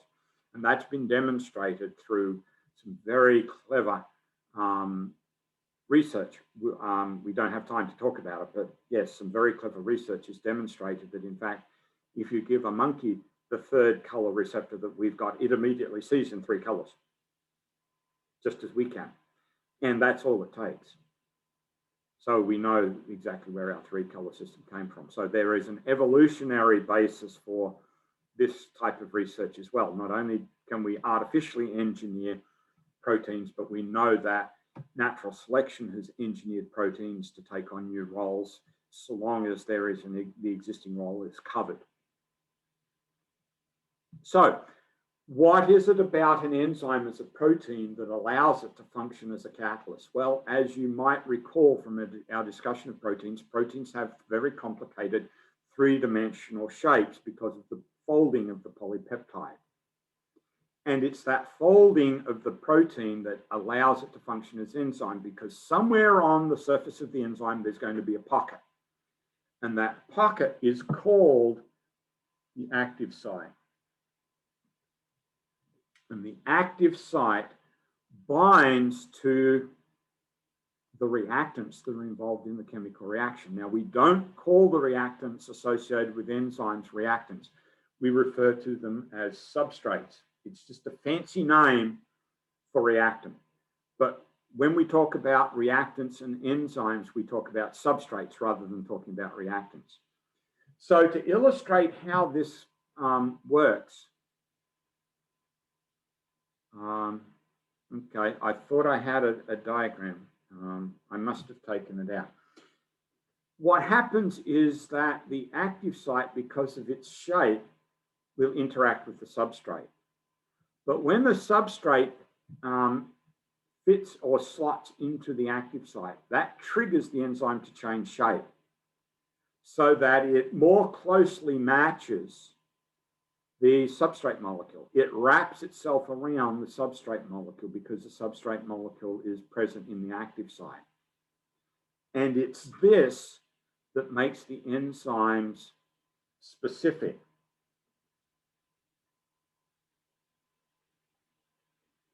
For their substrates.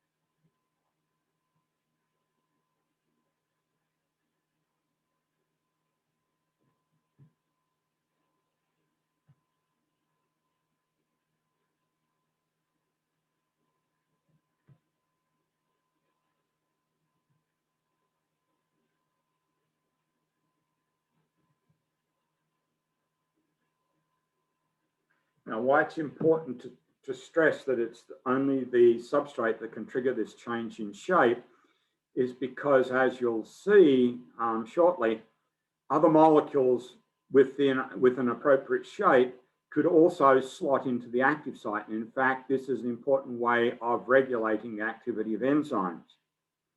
But while these molecules can slot into the active site, because they're not the substrate, they don't trigger the change in shape. It is only the substrate that triggers the change in shape, what is referred to as this induced fit, that then leads to the triggering of the chemical reaction because of the interaction between the substrate and the active site of the enzyme. So this is how enzymes maintain their specificity, why they only work on certain molecules and not on anything that slots into the site, because it is only the substrate, the molecule that, or molecules that are going to be processed during the chemical reaction, that can trigger the change in shape that leads to the triggering of the chemical reaction. Any other molecule that might fit in there can obviously fit in, but they're not going to trigger the change in shape. So once the substrate fits into the active site, so here you can see an active site that's ready to accept the substrate. They're modeling the enzyme lactase, which is the enzyme that breaks down milk sugar, lactose. And remember, lactose is a disaccharide, so it's glucose and galactose. So here's the active site modeled on the surface of the enzyme. It's ready to accept the substrate, the lactose. It slots into the active site, and that triggers the enzyme reaction, which is going to split the lactose into its two components, galactose and glucose. That is a hydrolysis reaction.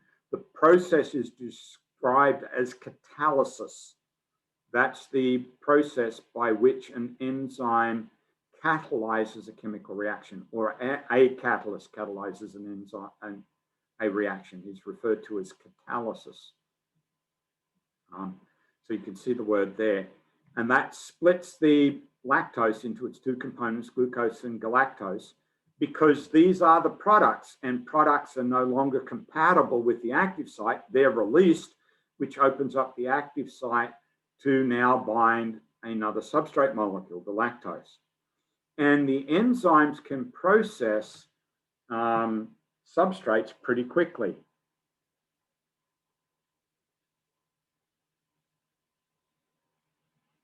So average enzymes process about 1,000 substrate molecules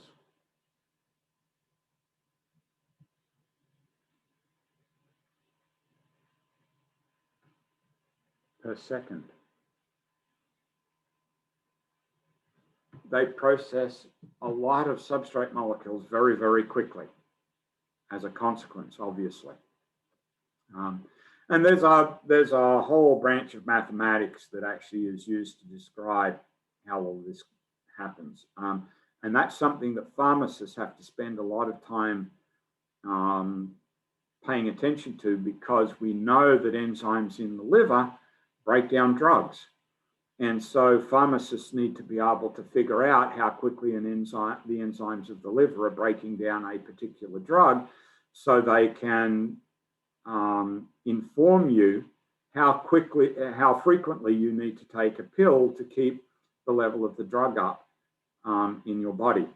Because drugs, as chemicals, also target enzymes, as we'll see. But more details to come about that. So enzymes are simply processing through substrates by interacting with the substrates through the active site. The substrate triggers the change in shape that allows the enzyme to wrap around the substrate more tightly. That triggers the chemical reaction, creating the products, because the products are no longer compatible with the active site because they're not reactants. Only the reactants or the substrates are compatible with the active site. They're released, and the active site is then made available to bind another substrate molecule. And this process takes place at around, for most enzymes, 1,000 substrates per second when they're working flat out. So one of the things that we do now understand about enzymes is that enzymes can be regulated. It is a natural part of the way cells regulate their chemistry. Because every chemical reaction in a cell has an enzyme associated with it. If you regulate the enzyme, you can regulate the chemical reaction. But chemical reactions themselves are strung together in chemical pathways, and we talked about chemical pathways in a previous presentation. So typically the way chemical pathways are regulated is not by regulating every enzyme that's involved, but regulating the key enzyme that affects the rest of the chemical pathway. There is always one key chemical step in every metabolic pathway. And if you can regulate the enzyme that regulates that one key step, then you can regulate the whole metabolic pathway. And there are two basic ways of regulating an enzyme, referred to as competitive and non-competitive inhibition. So we can illustrate those through this diagram. So here we see an enzyme and its substrate, very simple, a simple active site and a simple substrate. And you can see that the substrate slots into the active site and the chemical reaction is triggered. Here is another molecule. It partially resembles the substrate, but it is not the substrate. But it has the capacity to slot into the active site. And if it's sitting in the active site, obviously the substrate can't fit in. And so there is competition between the inhibitor molecule and the substrate. And whichever one is present in the highest concentration is the one that wins the competition. And this is how many drugs work. They function as competitive inhibitors. So I'll put, oh, that's not really neat. So let's take that out.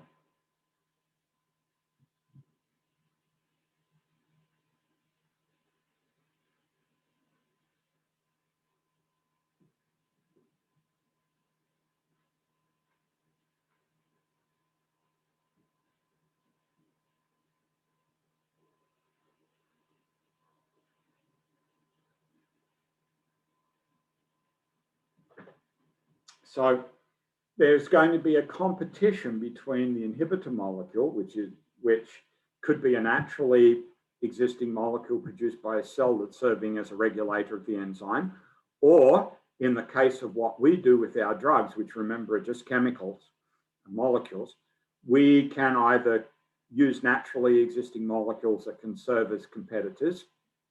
Typically, we extract them from plants and other organisms. Excuse me. Or we can create designer molecules that will serve as inhibitors. But the point here is they compete with the substrate for who binds to the active site or who slots into the active site. So it's all about competition, which is in the higher concentration. And that's the reason why we describe this as being dose sensitive. If the substrate is present in the higher concentration, it is the one that's more likely binding to the enzyme. If it is the inhibitor that is in higher concentration, then it's the one that is more likely slotting into the active site. And this is the reason why pharmacists need to know how quickly a drug is being broken down. Because if it's being used as a competitive inhibitor, once its concentration drops below that of the substrate, the chemical reaction is going to kick into gear again because there's not enough inhibitor to block the substrate. And so that's why most drugs have an instruction on the bottle that says take one of these pills every 8 hours or once a day or 3 times a day or something. But now you know the reason why, because the requirement is to keep the concentration high enough that it acts as a competitive inhibitor against the substrate. And the point here is not to shut the reaction down, but to slow it down. Because even though there's competition and even though the inhibitor is more likely to be slotting into the active site, it doesn't mean that the substrate periodically doesn't slot in. It will periodically slot in, which means that there will be a lower level of the chemical reaction, not a lack of the chemical reaction. So competitive inhibition is really useful if you want to slow down the reaction. The other sort of reaction, which is called non-competitive inhibition,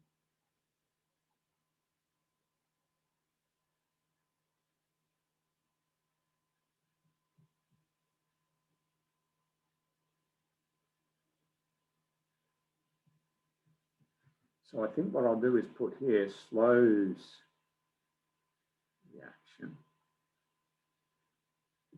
because that's what it's doing, it's slowing down the rate of reaction. In non-competitive inhibition, we're actually blocking the reaction.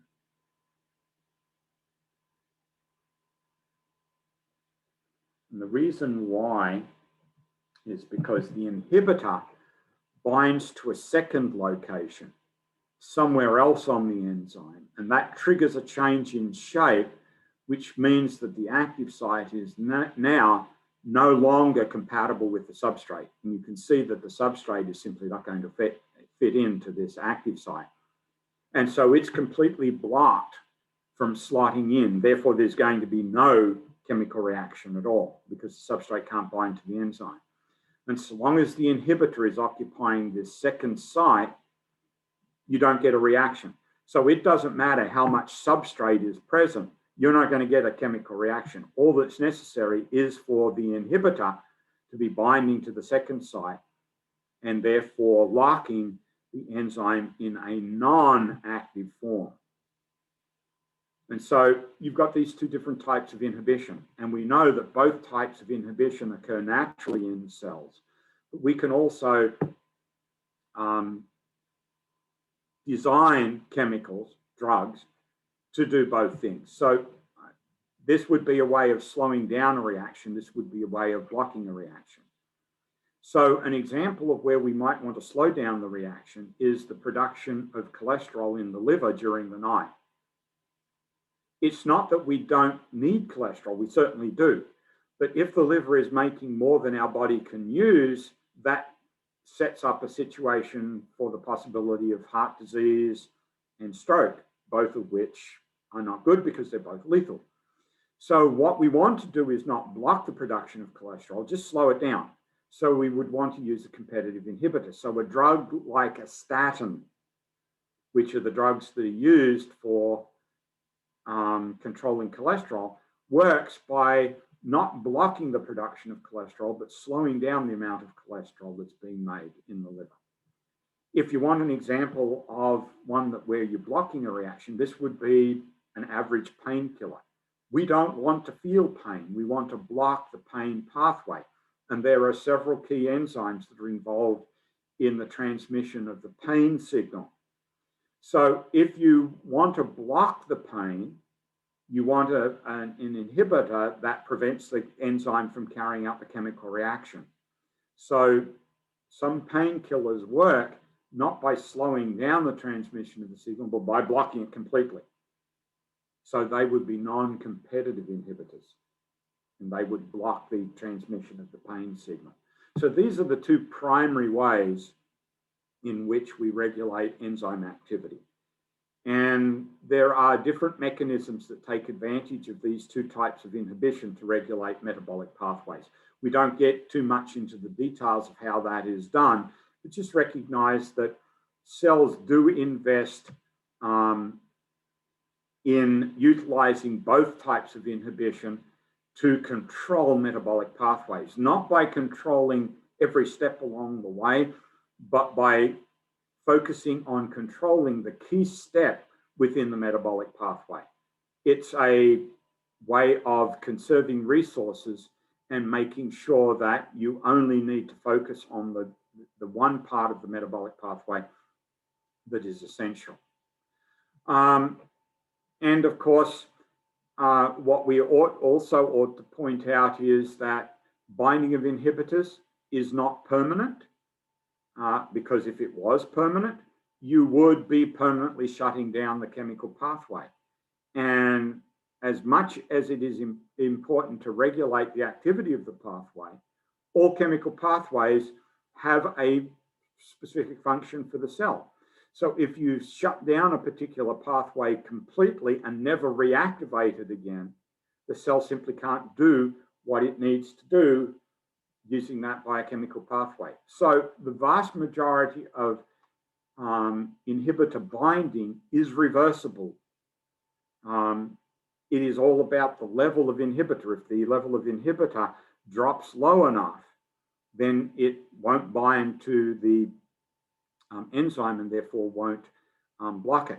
Even in non-competitive inhibition, where we know that it's occurring naturally in the cell, the binding of the inhibitor is dependent upon how much inhibitor is present. So if it's at a low level, it won't bind. If it's at a high level, it will. Likewise with the example that I gave of painkillers. If the level of painkiller drops too low, you start feeling pain again, which means obviously the enzyme has started functioning again and it's allowing the biochemical pathway to continue. So the binding of inhibitors should not be considered to be permanent. It is reversible because it's dependent upon the level of the inhibitor, the concentration of the inhibitor, that determines whether it's binding to the enzyme or not. So here's an example of some different types of drugs that are effective against very specific enzymes. Penicillin, naturally occurring product from the penicillium fungus that prevents the bacteria from creating cell walls. Now, why that's important is because then our immune system can recognize the bacteria and kill them off. As long as you can block their making the cell walls, the immune system can deal with them. Ibuprofen, painkiller, again, blocks the pain signal by blocking an enzyme. If you want to kill off cancer cells, there are enzymes that are involved in cell division that many cancer drugs, both naturally occurring and the ones that have been created by pharmaceutical companies, target those enzymes that are involved in key points of cell division to block the cells from dividing, which either limits the ability of the cancer to grow or in some cases literally kills the cancer cells. And then a lot of the things that we refer to as insecticides and pesticides and herbicides interfere with key enzymes in biochemical pathways of the targeted organisms. And that means that those pathways cease to function and the organisms typically die as a consequence. And there are different ways of targeting key pathways, but it all comes down to figuring out what are the key enzymes in the pathway that you want to shut down and creating either a designer molecule or finding one that exists in nature that does the job for you. And we are able to model these pretty well these days using computer modeling. It's remarkable what we can do in terms of modeling the interaction between chemicals and enzymes, having figured out the structure of the enzymes and the structure of their regular substrates, and then creating synthetic molecules that mimic the naturally occurring substrates. We are very, very good at doing that these days. So we have one more section to cover, and that's talking about the structure of membranes. But before we get into membranes, let's take another break from talking about things and do another concept check. So if you want a drink, you need a bathroom break, you need a snack, you want to stop for a little while, give your brain a rest, by all means go and do so. Otherwise, I will see you back here after you've had a few seconds to think about this question. Why are enzymes specific for the substrates they act on? Cue the Jeopardy music.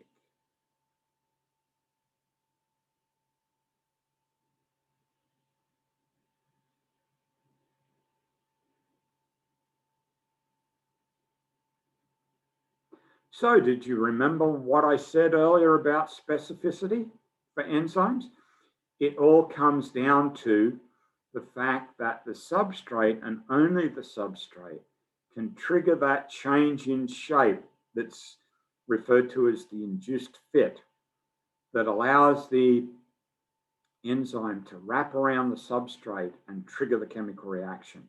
While other molecules might slot into the active site, it's only the substrate that triggers that change, and that's what makes enzymes so specific. The fact that it's their substrate and only their substrate that triggers the induced fit change. So hopefully you remember that.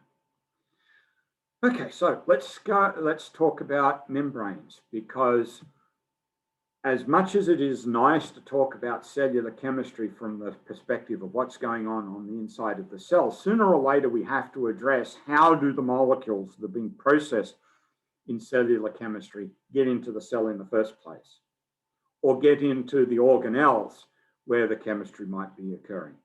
And that means we have to talk about how those molecules might make their way through the cell membrane or the plasma membrane.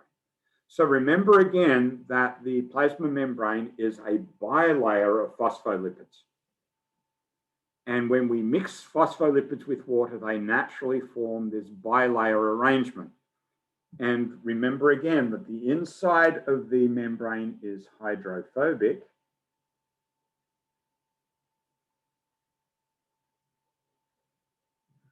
And the outside is hydrophilic.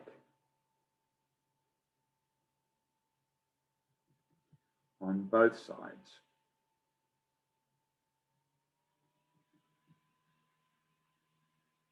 I think I'll put hydrophobic here as well, just put everything together. And so that's the reason why membranes act as a really good line of demarcation or separator between the water solution on the inside of the cell, the cytoplasm or the cytosol, and the water on the outside of the cell, because they have this very intense hydrophobic region in the middle. But membranes are more complicated than that, because if that was all that membranes consisted of, just the phospholipids, all membranes would be exactly the same and have exactly the same properties. But we know different membranes have different properties. And very particularly, they have different properties in terms of what can pass backwards and forwards across them. But they also can serve to allow cells to recognize each other, for cells to bind to each other, for various signals to be passed from one side of the membrane to the other, and for various chemical reactions to be associated with membranes, which means that it can't be the phospholipids that are involved in that. It's got to be the proteins that are embedded in the phospholipid bilayer that create all of those properties. So yes, it is very important to remember that every cell membrane, irrespective of where we find it, is composed of a phospholipid bilayer. And that does create a certain base level set of properties, but specifically the exclusion of water and anything that dissolves in water from being able to make its way through the membrane. But because there are different types of activities and properties associated with membranes, that has to be the function of something else that's associated with the membranes, and that is, of course, those proteins that are embedded in the membrane itself or are associated with the surface of the membrane. And that actually tells us a little bit about those proteins, because it means that those proteins must also have hydrophobic and hydrophilic regions. Hydrophobic regions that allow them to embed in amongst the hydrophobic portion of the phospholipids, and then hydrophilic regions that poke out and stick out of the membrane to interact with either the environment outside of the cell or the cytoplasm and cytosol on the inside of the cell. So the proteins themselves must have certain chemical properties as a consequence of being part of the membrane. And they have all of these roles that you can see listed here in the diagram. So it's these proteins that make the difference in what a membrane actually does. So when we start thinking in terms of movement of things across the membrane, we have to take into account not only the basic property of the membrane itself, because it's a phospholipid bilayer, but then we also have to take into account the properties of some of the very special proteins known as transport proteins. And those are the proteins we're going to spend a significant amount of time talking about in this last section of this presentation of this chapter. So let's start talking about the movement of things into and out of the cell. So there is a BioFlix animation that comes from Pearson, and you'll find that in the resource section of the chapter, or on the resource page of the chapter. And it runs for about 3.5 minutes, and it's a really good animated summary of all the transport processes that we're going to talk about in this last section of the chapter. And so if you want a really nice, succinct presentation in animated form of all of these transport processes, this is not a bad place to start. Now, there are other animations also provided by Pearson that are not as neat and as cool looking as this presentation, but they focus on individual transport steps, and they're also referenced here, and you'll find those in the resource section as well. So if you want to look at all of the animations that are referenced here in this section, again, go to the resource page. You'll find them all listed in the order that they appear in the presentation. So the BioFlix animation is the one that pops up first, and then the other ones come in order as we will encounter them through the presentation. So this is a good place to start. So the first thing to remember is that the most fundamental mechanism for moving things across a membrane is a process called diffusion. Diffusion is defined as the movement, and let me back up and just say it is defined as the spontaneous movement of molecules from areas of high concentration to areas of low concentration. So let me just add it in here. That's the spontaneous movement molecules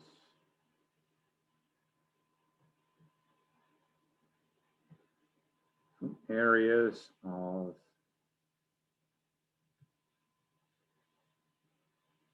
high concentration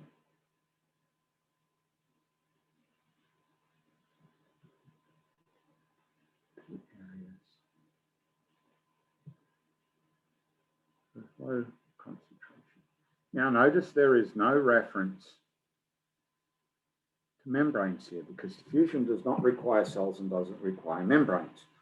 Things will move, molecules will move spontaneously, so long as there is an area of high concentration and an area of low concentration. So if you put a drop of dye into water, as the note says, it will move out until you have a uniform solution of dye in water. And you can check that for yourself. Just take a container and put some water in it, take some food coloring and put a drop of food coloring into the water and let it sit for a while, and you'll notice that over time the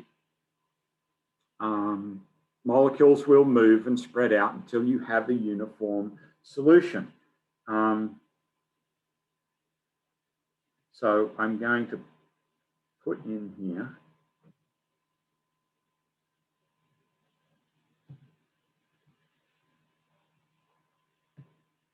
let's make that a little bit neater. What it's trying to do is reach equilibrium.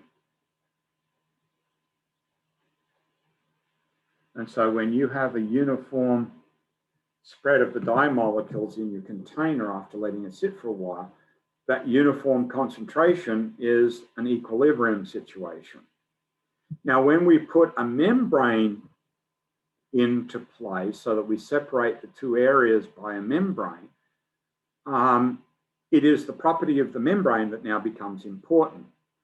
And when we start thinking in terms of cell membranes, we have to be very careful about understanding the nature of that cell membrane, because it is the nature of the cell membrane, and particularly its phospholipid composition, that determines what can move spontaneously across the membrane as a result of diffusion. And so when we think in terms of diffusion, what comes under the heading of passive transport, we recognize two different types of diffusion. One is referred to as simple diffusion, where the molecules are free to move them across the membrane because they meet a set of conditions that allows them to do so. And then we have a second type of diffusion that's called facilitated diffusion, where the molecules need some assistance to get across the membrane. And that's when proteins come into play. So let's take a look at the nature of diffusion in a little bit more detail so we can recognize the difference between these two types of diffusion. So this diagram lays out the basic principles of diffusion. Here we've got a membrane that allows molecules to move through it. It's permeable. That's the technical term for allowing things to move through. We say the membrane is permeable. So these molecules are all clustered on this side of the membrane. There's none of them over here. So what we really have is an unstable condition. That's because there's some order here. And the order is represented by having all the molecules on this side and having none of them on this side. So there's a level of order being held here. And so the reason why they're going to move spontaneously is because the laws of thermodynamics say, remember I mentioned the third law, everything moves downhill. So it's moving from high concentration to low concentration, there's downhill movement. And the second law says that disorder increases. So if you've got an ordered system and the molecules move downhill, you're moving from order to disorder. Equilibrium is actually a disorder condition. So this is why it moves spontaneously, because the laws of thermodynamics say, yeah, it's okay, it's good to go. And so they move spontaneously from areas of high concentration to low concentration to reach equilibrium. And so if we track the movement of the molecules, we see that the movement of the molecules is in the general direction from high concentration to low concentration. But notice that there are molecules that are moving in the reverse direction. The general trend is in the direction from high to low, but it doesn't mean that there's no movement in the opposite direction.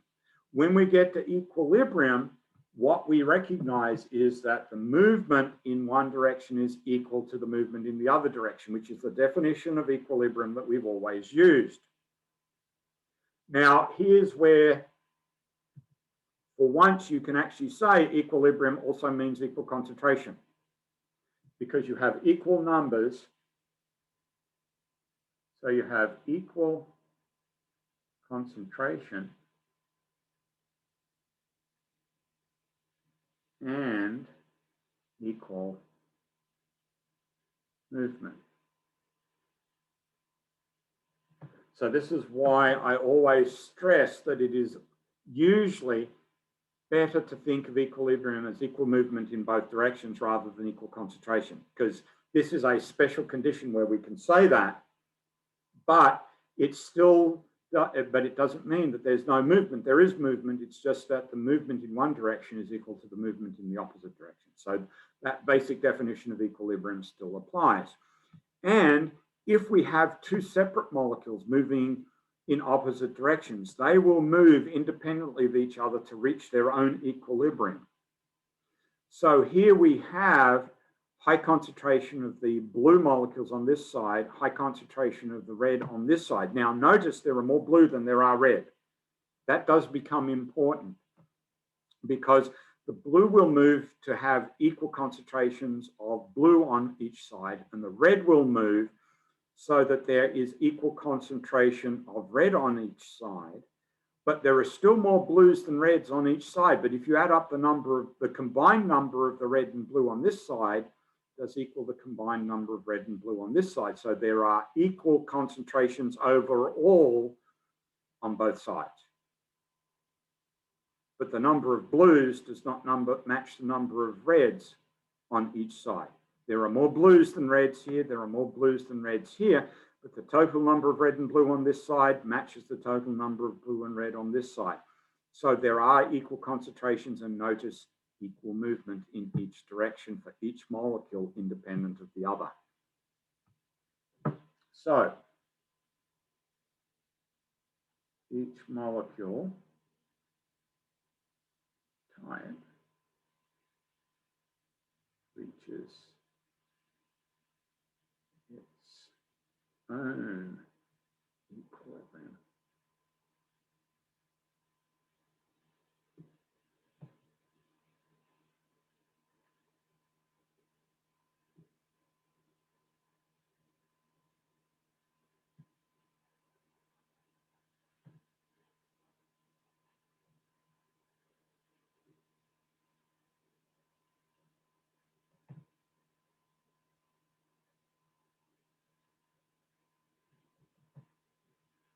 So just put a note in there just to reinforce what I was saying about what the equilibrium situation looks like here.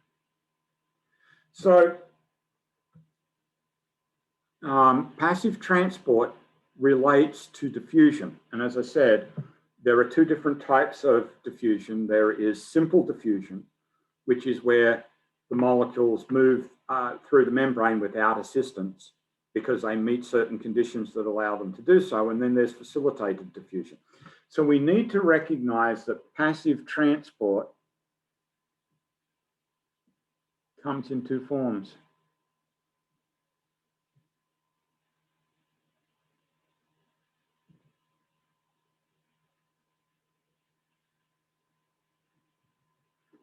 So the first is simple diffusion.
So just a quick summary. We'll be talking about these in a little bit more detail as we move on, but I want to put this in here because the book is stressing the notion of passive transport without explaining specifically that there are different types of passive transport, and it doesn't really give you a really good breakdown of the differences between the two different types of passive transport. But I want you to have a little bit of a clearer idea of the differences between the two different types of passive transport. Both of them are diffusion, however, and the key point about diffusion, remember, is that there is a difference in concentration. They still move from high concentration to low concentration. In simple diffusion, they just move from high concentration on one side of the membrane to low concentration area on the other side of the membrane, simply because they can move through the membrane. They're small and uncharged, they can do that. In facilitated diffusion, there are proteins that assist in the process called transport proteins. But again, it's the difference in concentration that is the key. They're still moving through the proteins as a consequence of that difference in concentration. So they are moving downhill from high concentration to low concentration.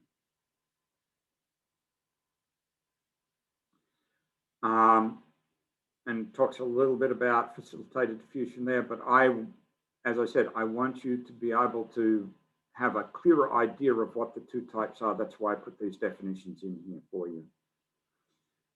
When it comes to thinking about water and its relationship to membranes, it turns out that water is actually able to pass through a cellular membrane. Yes, I realize that water is polar. It has those small partial charges, but it is able to pass through the cell membrane because of differences in concentration. The nature of the membrane is that it is selectively permeable. That means it allows some things to pass through and other things not. This is where simple diffusion actually comes into play. The three molecules biologically that can pass across a cell membrane are oxygen, carbon dioxide, and water. Oxygen and carbon dioxide, because they're small and they are uncharged, they're very hydrophobic. And so they are able to pass through the membrane freely, and that's why oxygen moves into cells and carbon dioxide moves out of cells, because there are differences of concentration. Water also moves in, and as soon as we start talking about diffusion of water, we think in terms of osmosis. Osmosis is just a fancy term for the diffusion of water. So let me just put that in here. Osmosis is the technical term.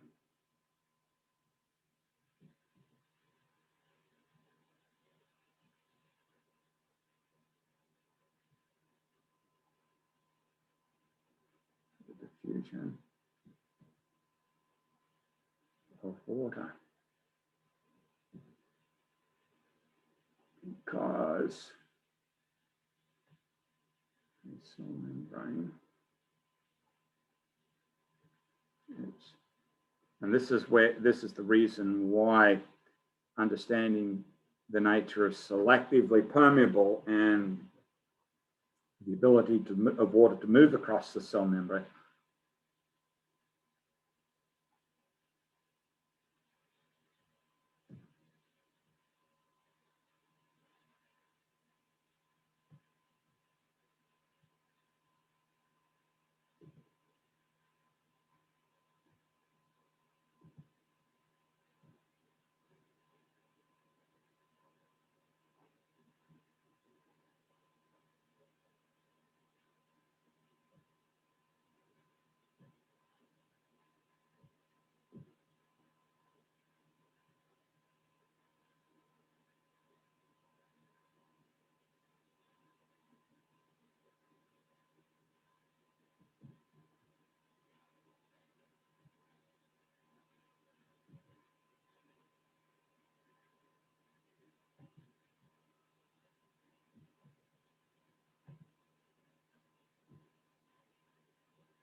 So this is where this idea of membranes restricting what can move into and out of a cell becomes really important, because all cell membranes are permeable to water. Remember, it's one of the three molecules that can move through the membrane by simple diffusion. But because the membrane is semi-permeable and restricts most other solutes from getting through, there always is going to be the possibility for water to cross the membrane, even if nothing else crosses the membrane. And cells have to be able to deal with that. They have to be able to regulate that flow of water into and out of the cells. Think of it this way. If you continue to blow air into a balloon, you know what's going to happen eventually. It will burst. If you have a balloon blown up and you let the air out of it, you know what's going to happen. It's going to shrink down to nothing. And the same can happen to a cell. If water flows into a cell in an unregulated fashion, the cell will swell up and burst. Not good. If you alter the conditions and water starts to flow out of the cell, it will shrivel up. Again, not good. So it's not just a case of, well, the membrane's permeable to some things, but not permeable to others. It's a case of it's not permeable to some things and not permeable to others, but it's always permeable to water.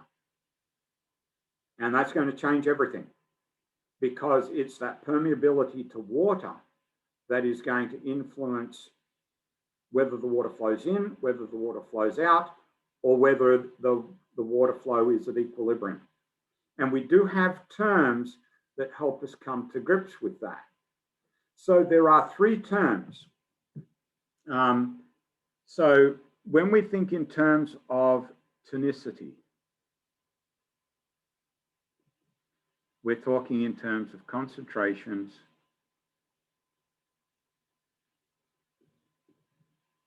of solutes. And this is a terminology that comes to us from chemists. And chemists are really interested in the concentration of solutes. But remember, what we're more concerned about is the fact that, yeah, a cell will probably exclude the average solute, but it's not going to exclude the water.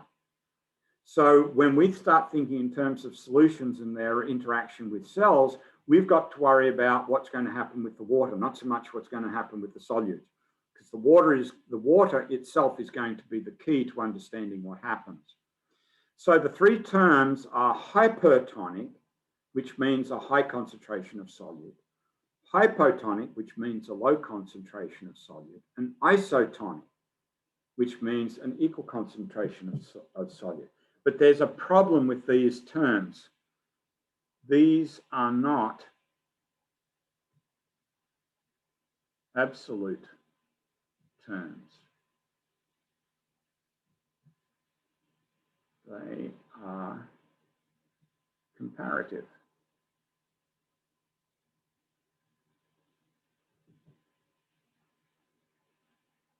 So what do I mean by this? Well, if I give you a beaker of salty water, which of these three terms are you going to use? And your inclination will be, well, it's got a high solute, it's got salt in it, so it's got a high concentration of salt. That means it must be hypertonic. But what is it hypertonic to? If it's just a beaker of salty water, you don't know whether it's hypertonic, hypotonic, or isotonic until you know what you're comparing it to. So if you were comparing that beaker of salty water to a beaker of pure water, well then yes, you would be correct, it is hypotonic. But if we're comparing the water to the salt solution, well, the salt solution has high solute, but the water has low solute, and that would mean that the water would be hypotonic to the salty solution. This is why we have to be careful about how we use these terms, because they are comparative and they can be used in different ways depending on what you're doing the comparison to. The good news is that in biology, our frame of reference for doing comparisons is the cell. So when we talk about hypertonic, hypotonic, and isotonic solutions, we're comparing them to a cell.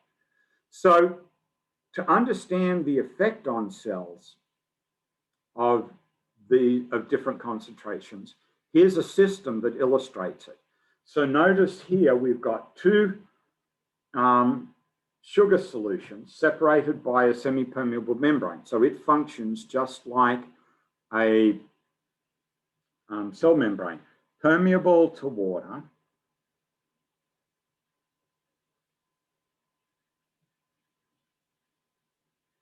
but not sugar.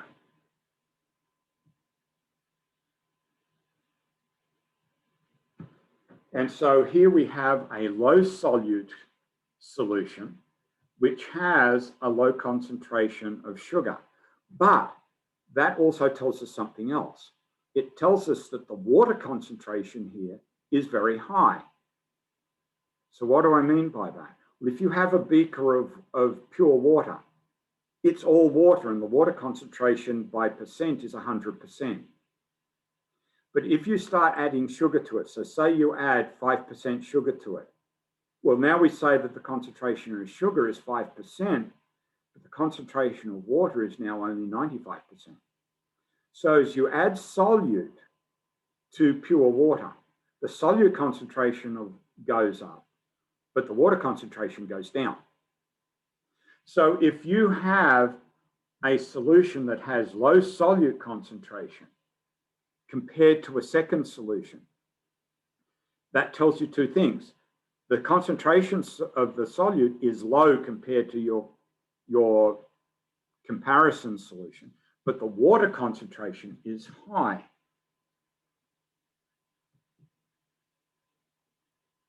Oh, that's horrible.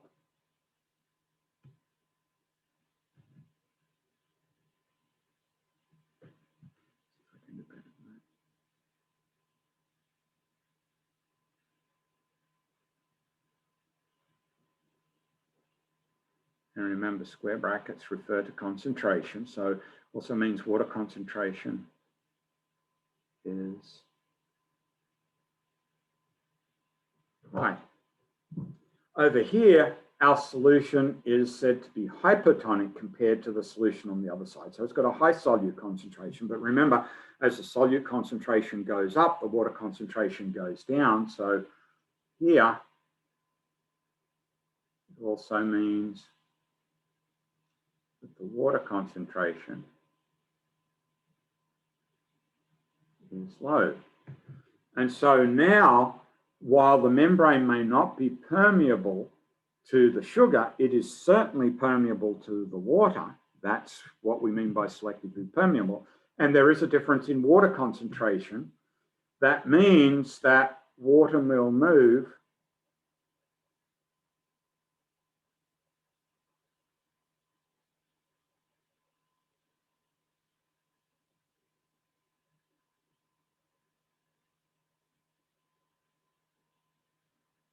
from high concentration to low concentration, but the high water concentration is hypotonic, a hypotonic solution.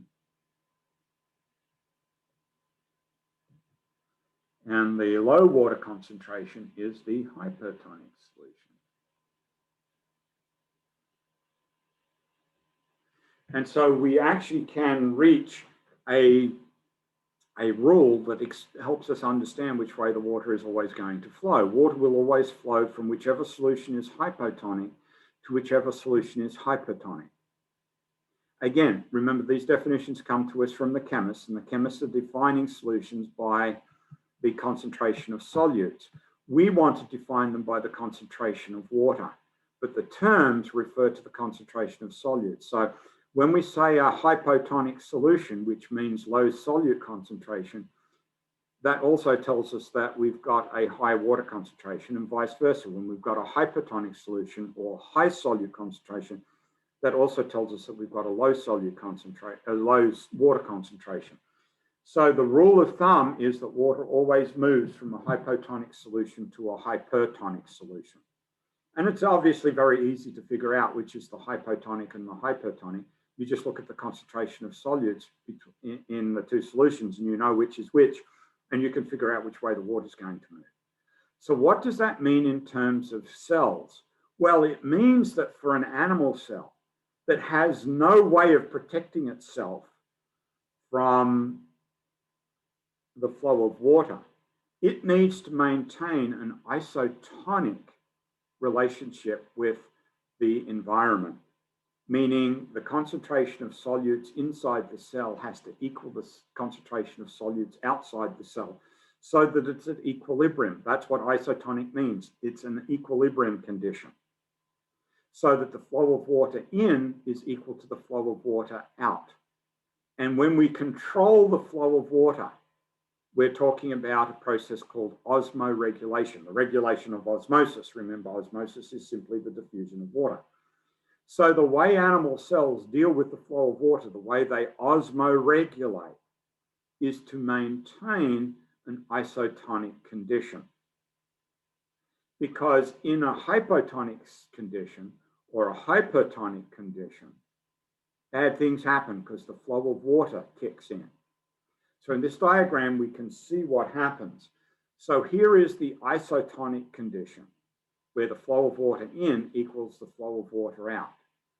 If the cell is placed in a hypotonic solution, then the water flows into the cell and it swells up and bursts. If the cell is placed into a hypertonic solution, the flow of water is out and the cell shrivels up.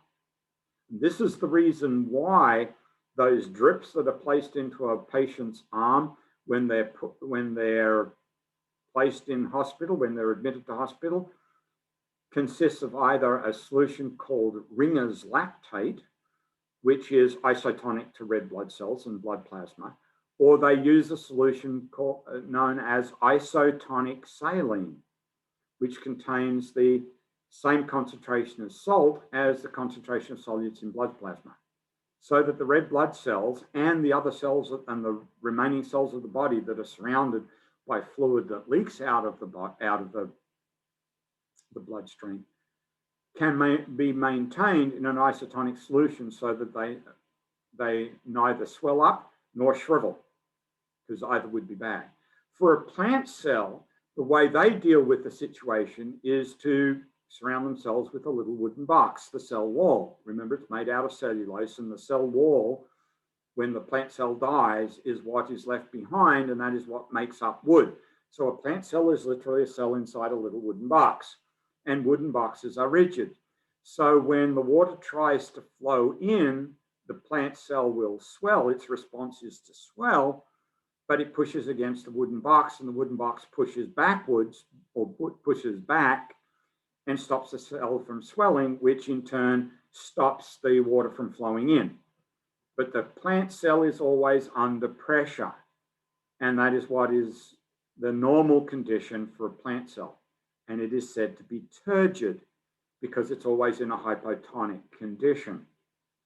Now, if you forget to water your little house plants for a while, you know that they start to wilt, and that's because the water starts to flow out of the plant cell and it's no longer under pressure, and we say that it is no longer turgid, it is flaccid. But you know how to fix that. You simply water the plant and it recovers its turgid condition again. There is a third condition that is artificial. We can only generate this in the lab, and that's referred to as plasmolysis. So that we generate by putting plant cells in a very high salt solution, and that causes the water to flow out, the plant cell shrinks down, but that is an artificial condition. Plant cells will die before they get to the condition. So the normal state for a plant is turgid. If it doesn't have enough water, it will become flaccid. If it falls below flaccid, it dies.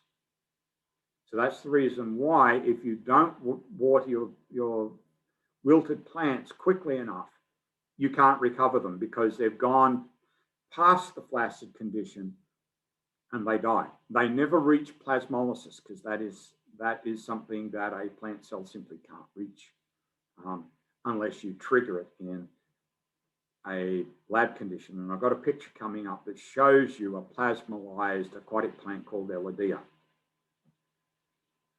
So here is the normal Elodea, and these are two animations, so you can take a look at these. They're in the resource section for this chapter. And this is what the normal Elodea looks like.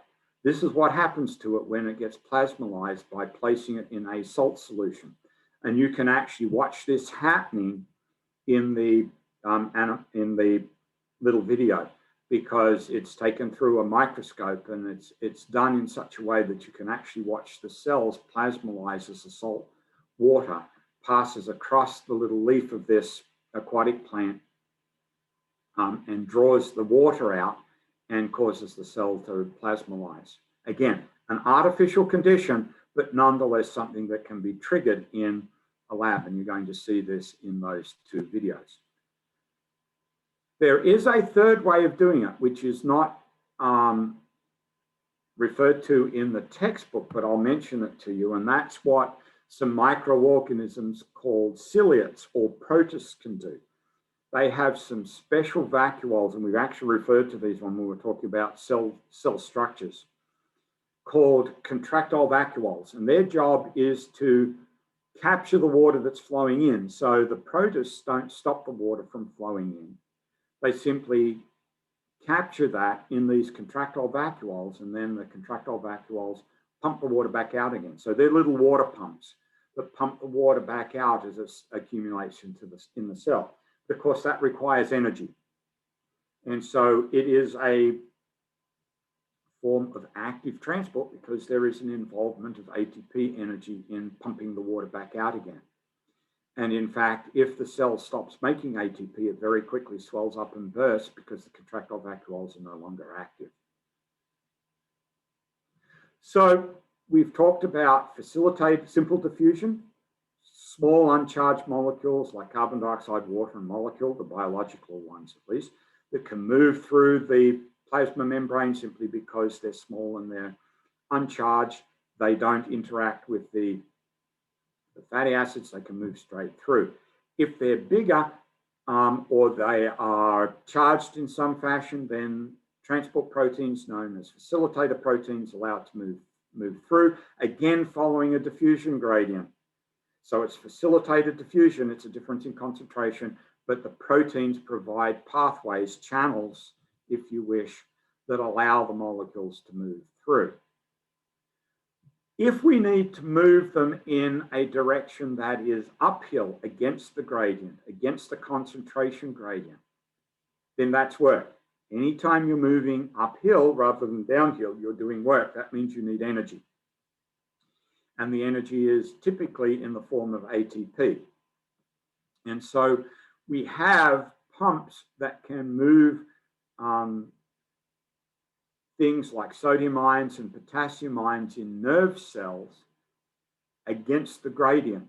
So in the case of cells, they don't like a lot of sodium, so they pump the sodium out. They like a lot of potassium, so they pump the sodium in, and they use a pump that uses ATP as the energy source to do it. So this animation covers the sodium potassium pump,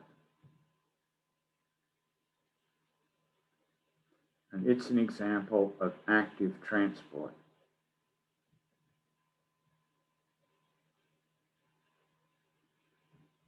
So in the interest of time, again, I'm not going to run the animation here, but you can run the animation from the resource page. It's there. And what you're going to notice is that while the pump is facing into the cell, as it appears to be in this still shot taken from the animation right now, the 3 sodium sites, which are these 3 round sites, are open, and the sodium's attached to that. That triggers the addition of a phosphate group from ATP. The pump then reorientates itself outwards, which releases the 3 sodiums outside the cell, but opens up the potassium sites that bind 2 potassiums, which triggers the release of the phosphate. The pump faces back inwards, the 2 phosphates are released, the sodium sites reopen, the phosphate sites closed, allowing the pump now to capture another 3 phosphates, or 3 sodium, sorry, to move them out. And then they get moved out and 2 potassiums get moved in, all by using energy from the phosphates transferred from ATP. It is a form of active transport. It maintains a high concentration of potassium inside the cell and a low concentration of sodium inside the cell, while there is a high concentration of sodium outside and a relatively low concentration of potassium. So it really is moving the sodium against the gradient and moving the potassium against the gradient into the cell. So both of these movements are against the gradient, sodium against the gradient to a high concentration outside the cell, potassium against the gradient to a high concentration inside the cell. Both uphill, both work, both require energy in the form of ATP to do it through this single protein pump. So check out that animation. It's a really cool animation and it does a really nice job of explaining how it works. If, on the other hand, we don't want to be moving molecules and ions and other things one at a time across the membrane or in really small numbers, if we want to do mass transport, then we have 2 options, depending on which direction we want to move things. If we want to mass transport lots of stuff out of the cell, then the process is called exocytosis. Exo means out, cytosis references the cytoplasm or cytosol, so exocytosis is out of the cytoplasm or out of the cell across the membrane. And so the best example of this is what you see in the endomembrane system that we've already addressed when we talked about cell structures. And this animation shows you exocytosis.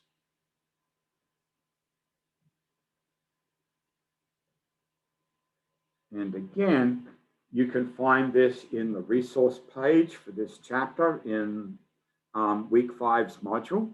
And it's going to show you the movement of a transport vesicle, in this case, to the plasma membrane. The vesicle membrane fuses with the plasma membrane, and all the material inside the vesicle is then released outside the cell in a single mass release. And so that's exocytosis. The reverse is called endocytosis. So endo means in, and so it's movement into the cytoplasm. And there are 3 different forms of it. Phagocytosis, which is translated cell feeding. Pinocytosis, which translates as cell drinking. And then receptor-mediated endocytosis, which is a very specialized form of pinocytosis. So there are 3 animations that cover this. So the first one is phagocytosis, and this is strictly a reversal of exocytosis as you've seen it, where you get an invagination that's going to form a vacuole that captures a food particle from the outside of the cell, and as the vacuole forms up, the membrane wraps around the food particle to capture it in the vacuole that gets incorporated into the cytoplasm of the cell. It really does look like a reversal of exocytosis. Where this is important is because this is how some types of cells actually feed, and the actual term phagocytosis is associated with a group of cells in your body called phagocytes that are part of the immune system, and they actually capture bacterial cells and kill them by incorporating them into food vacuoles and then turning loose digestive enzymes from lysosomes on them to destroy the cells. It may actually wind up killing the phagocytes, but better that a few of these cells die by their exposure to the bacteria than the bacteria get into your body and kill you. So they are actually protecting you. So that's phagocytosis. Again, the animation can be found in the resource section. The next one is pinocytosis. So this is pinocytosis.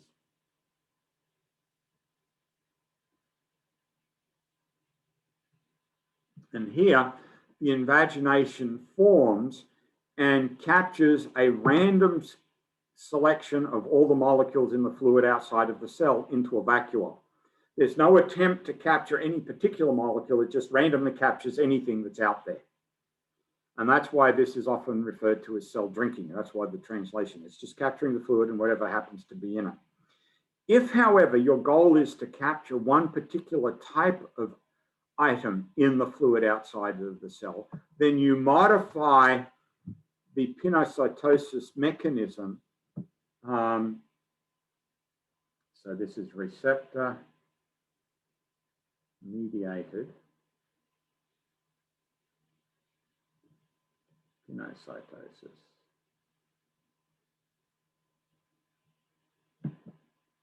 You modify the vacuole that's going to form as the membrane invaginates by lining the pocket that forms with receptor proteins that are going to bind what it is that you want to capture, so that when the vesicle forms up to enclose whatever's being captured from the fluid, it's enriched in whatever it is that's binding to the receptor. And why this is important is because this is how you capture cholesterol from the bloodstream to incorporate it into the cells so that it can become part of the cell membranes and also be used to produce the steroid hormones.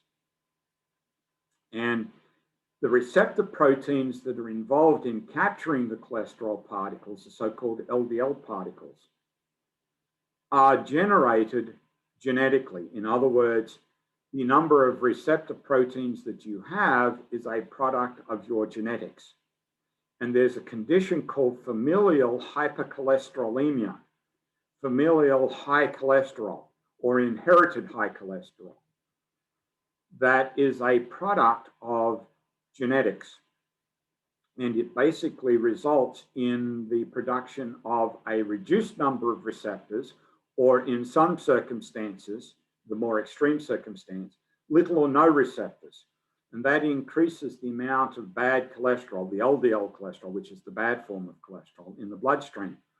And of course, we know that high levels of cholesterol in the bloodstream can lead to heart disease and stroke and heart attacks. So you can actually discover by looking at your family history whether you have the possibility of inherited high cholesterol, familial hypercholesterolemia, by looking at what individuals in your family have died of. Have they died from heart disease and strokes young in life? Then it's quite possible that the gene for familial hypercholesterolemia is part of your family's genetics. That doesn't mean you necessarily are going to die of heart disease or a stroke, or have a heart attack or stroke. It simply means that you have that possibility, but you can change and modify your lifestyle to reduce the chances of it becoming an issue. And of course, there are medications like the statins that we talked about earlier that can regulate the amount of cholesterol that your liver makes. And so you can reduce it back to a level that your body can utilize without being dangerous to your normal health and well-being. So just because you can identify the possibility of familial hypercholesterolemia by looking at family history doesn't mean that you have to be a victim of it, because we are not just a product of our genes, as we'll discover later in the semester. So we have talked about a lot of movement of materials to and fro across the membrane. The final little piece of the puzzle is to remember where the phospholipids that make up the membranes come from. And all we need to do is remember that the endomembrane system is linked together by the transport vesicles that originate from the endoplasmic reticulum, carry things to the Golgi, and then move things from the Golgi onto the plasma membrane. And because the transport vesicles are made up of membranes of phospholipids, it's really the movement of phospholipids via these transport vesicles from the endoplasmic reticulum through the Golgi to the cell membrane that gives rise to all of the membranes that we can find in a cell. It is this simple observation that all of the membranes in cells are the product of the phospholipids coming from specifically the smooth endoplasmic reticulum that has led to an interesting delivery mechanism for drugs, particularly drugs that need to get into cells by crossing a membrane. And that is to package them in what is referred to as a liposome, which is a artificial phospholipid bilayer formed by mixing the phospholipids in water or in a solution that contains the chemicals, the drugs that you want to introduce.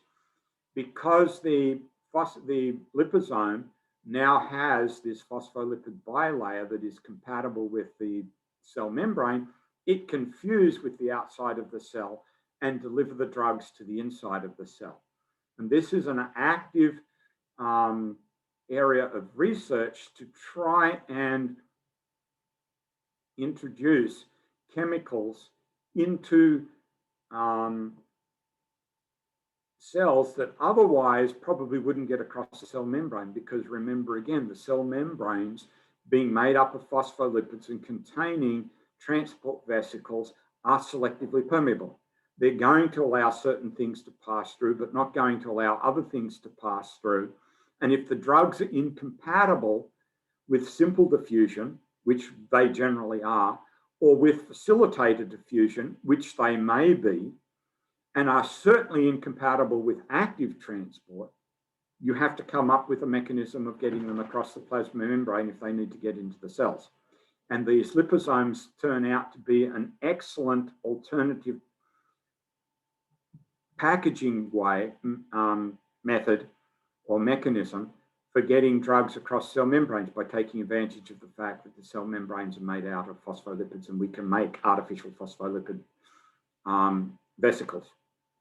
So a practical application of our understanding of cell membranes and the selective permeability of cell membranes that is starting to show real benefit in terms of being able to utilize the liposomes as a delivery method.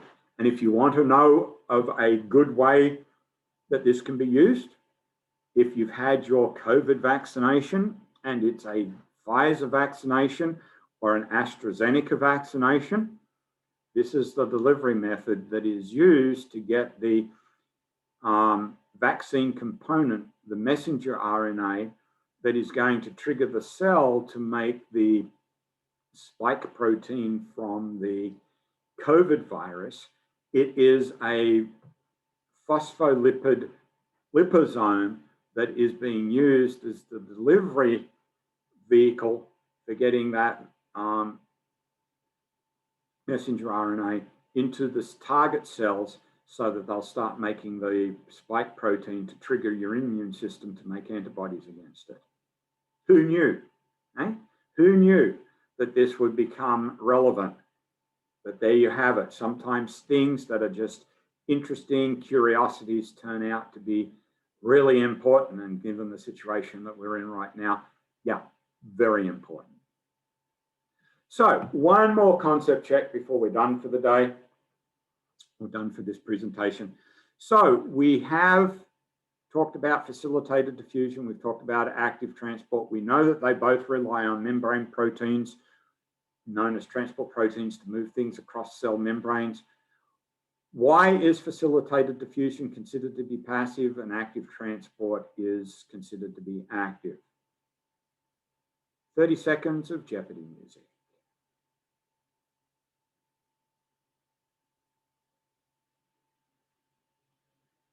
Or maybe not.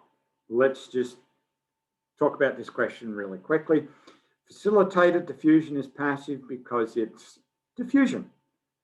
It's all about movement down a concentration gradient. Yes, it requires transport proteins, but the driving force behind it is still the difference in concentration. Whereas active transport is against the concentration gradient. It is uphill from low concentration to high concentration. That's work. It requires energy, so it is active. Active is always defined by the use of energy, and primarily the use of energy from ATP. So there we have it. The cell at work. Yes, it is a chemical machine. Yes, it revolves around the use of chemical reactions to process energy, but it must obey the rules of thermodynamics. It extracts energy from food and temporarily stores it in ATP. We talked about why ATP and not something else. And we talked about how ATP can deliver its energy to the various forms of cellular work. We talked about the role of enzymes as regulators of cellular chemistry and how we can regulate enzymes to regulate cellular chemistry. And then we talked about the regulation of transport into and out of the cell through cell membranes, all tied together because all of these together explain how cellular chemistry can be regulated. So when we move on to talk about cell respiration, which we will in the next chapter, and photosynthesis in the following chapter, we're going to bring all of these concepts and some concepts from the previous chapters together to be able to understand how cell respiration and photosynthesis actually function to, in the case of cell respiration, provide energy in the form of ATP, and photosynthesis to provide the organic molecules that provide the energy to create the ATP through cell respiration. But more of that in the future. So if you have any questions, concerns, or comments about anything that's been covered in this presentation, by all means, feel free to come and see me during office hours. Be happy to help you clarify anything that still puzzles you. Otherwise, I'll see you here again for the next presentation when we will talk about cell respiration. Bye for now.